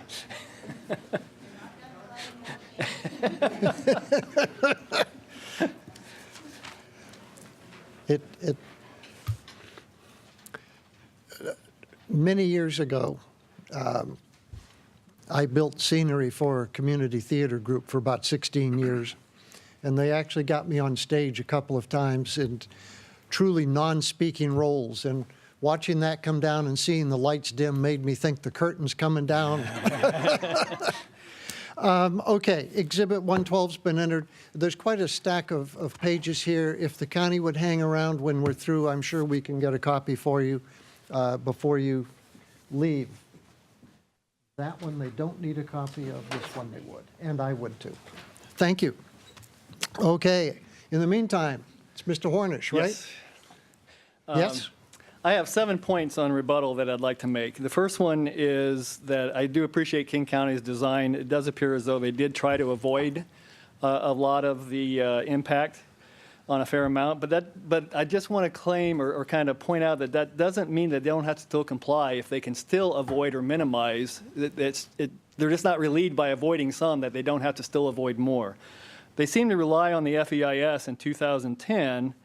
But the City of Sammamish Shoreline Master Program was not adopted in 2011. So to rely on something and then say, well, we don't care about any ordinances or laws that were passed after that, so the 2010 seems to imply, seems to be a non sequitur to me.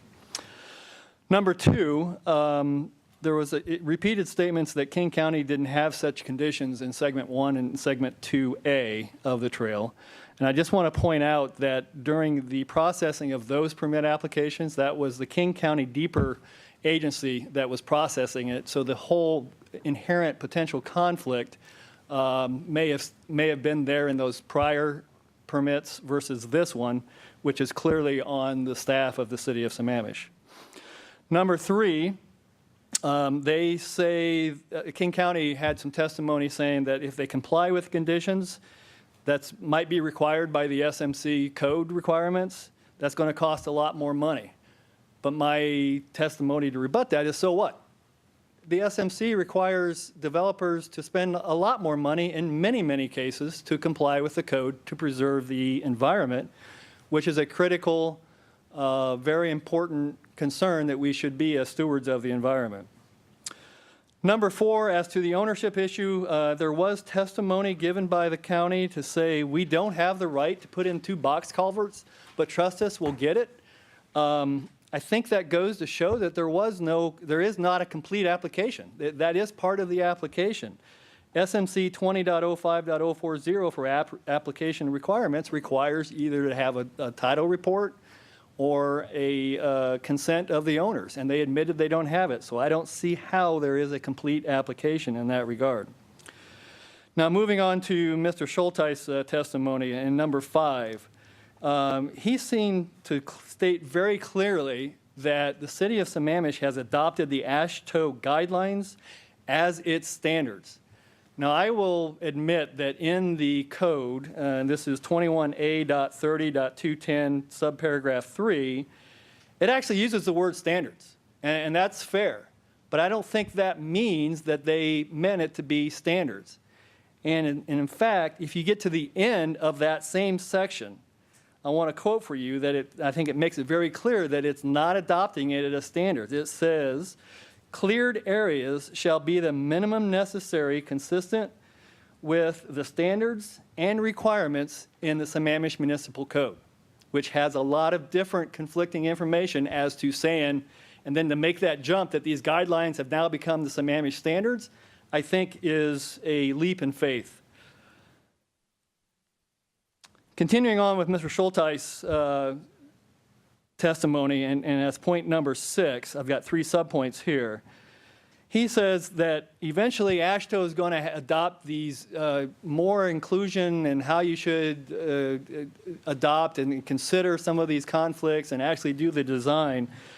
But as I've studied another planning guide, the Highway Capacity Manual, it's made up of experts. One person doesn't get to decide what goes in there. So him to imply that because he wants it in there, that it will be in there eventually, may or may not actually happen. And until it's actually in the guidelines, I just don't think it should be relevant for the decision here at the city. Subparagraph number 2, he actually admitted that with a 10-foot width paved trail, the LOS, given his number of users, would be an LOSD, but he wanted an LOSC. And I just kind of scratched my head as to, are we going to have an engineer decide a level of service? And just that balancing, and I think that would behoove the hearing examiner as the ultimate decision maker as to what really needs to be decided there and what should be used. And then finally, the third point as to Mr. Schulteis' testimony, he talks about the use, and I think I heard him say that his assumptions and calculations included people from Issaquah using the trail to bike up to the Marymore Sound Transit, but I heard nothing about saying that Sound Transit will have a connection in Issaquah. But so there seems to be a counterintuitive point that why would somebody travel 8 miles to get to a point where they can get it within a half mile of their house? And maybe it was included, and one thing I didn't see or I couldn't get to was a lot of the submissions and the exhibits. During the testimony as a member of the public, they weren't made available, but I'm not sure it's really that relevant and that important at this point. Then as point number 7, and as my final point, you had asked, as Mr. Hearing Examiner, whether or not the trail design requirements under 21A.30.210, and I'll just say all those sections, whether or not that issue was ever raised in the prior 2 segments. Remember, segment 1, segment 2A was processed by DPERS at King County, and I will tell you it was never raised during the processing of those applications. I will tell you, however, that it was raised in the appeal concerning segment 2A in front of the Shoreline Hearings Board. The Shoreline Hearings Board then never addressed the issue as to whether or not the trail design under 21A30.210 should be considered. So for all those reasons, it just seems to me that there's so many unanswered questions in this application. The ownership, the access, which by the way is currently under review, it's not been resolved, the Shoreline Master Program, the Critical Areas Ordinance, the trail design. There's all these unanswered issues that have not been decided, and it seems like the application is kind of like, we don't know what we're really doing, what we're really applying for, but we want to have approval to go forward. So for these reasons, it just seems to me it should be denied or conditioned, at least conditioned by what the city has proposed and recommended, and maybe some more conditions. Thank you. Thank you, Mr. Hornish.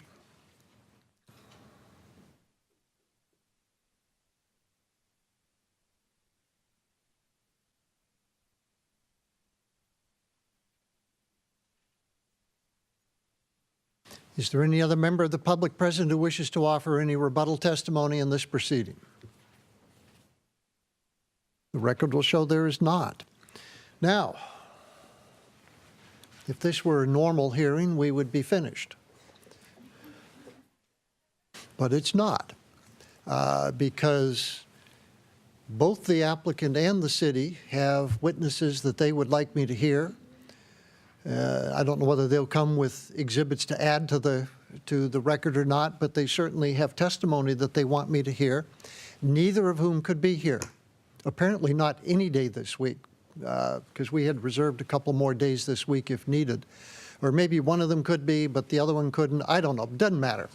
They both are not available this week. So way back when, the 20th of this month was also set aside as a possible date, and that apparently is a date that both the county's person and the city's person can be here, right? So far? Yes. Yes. Let me just correct Ms. one Fleming. thing, though. So when we were originally talking about the dates for this hearing with the city, we indicated that one of our witnesses would not be available this whole entire week, so that's why we set aside the 20th.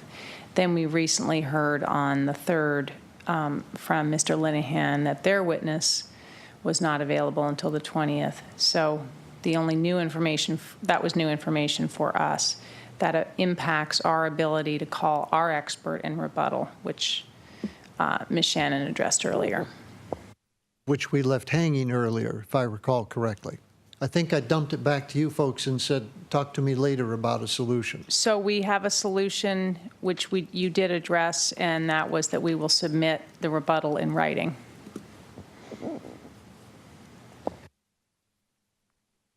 And you don't want to set a deadline for that today, do you? You want to wait until you've heard the rebuttal before we pick a date? Correct. We will Okay. submit it in writing, and depending on what we hear, we'll be able to estimate how much time is needed. Were both the city and the applicant envisioning a 9 o'clock start on the 20th, or a later start, or I assumed 9, but it doesn't matter. you don't care? No. Does That's the county fine. care? That's fine. Do you want later, Mr. Galt? I was hoping somebody'd want later. I'll take later. Okay. Thank you, Ms. Shannon. We're looking at what, 2 witnesses? I think the county's. We'll do the Mr. counties, Overton. I guess, let's think about this now. Common sense would say whether it's direct or rebuttal, the county's witness would go first, and then the city's would come second, right? Right. That's right. So, Well, wait a minute. how long No, does the- because their witness is being called. I mean, I don't think it matters. Okay. I don't think it matters. how, do you have any idea how much time you think your witness will be on for? I would say about 2 hours. Okay.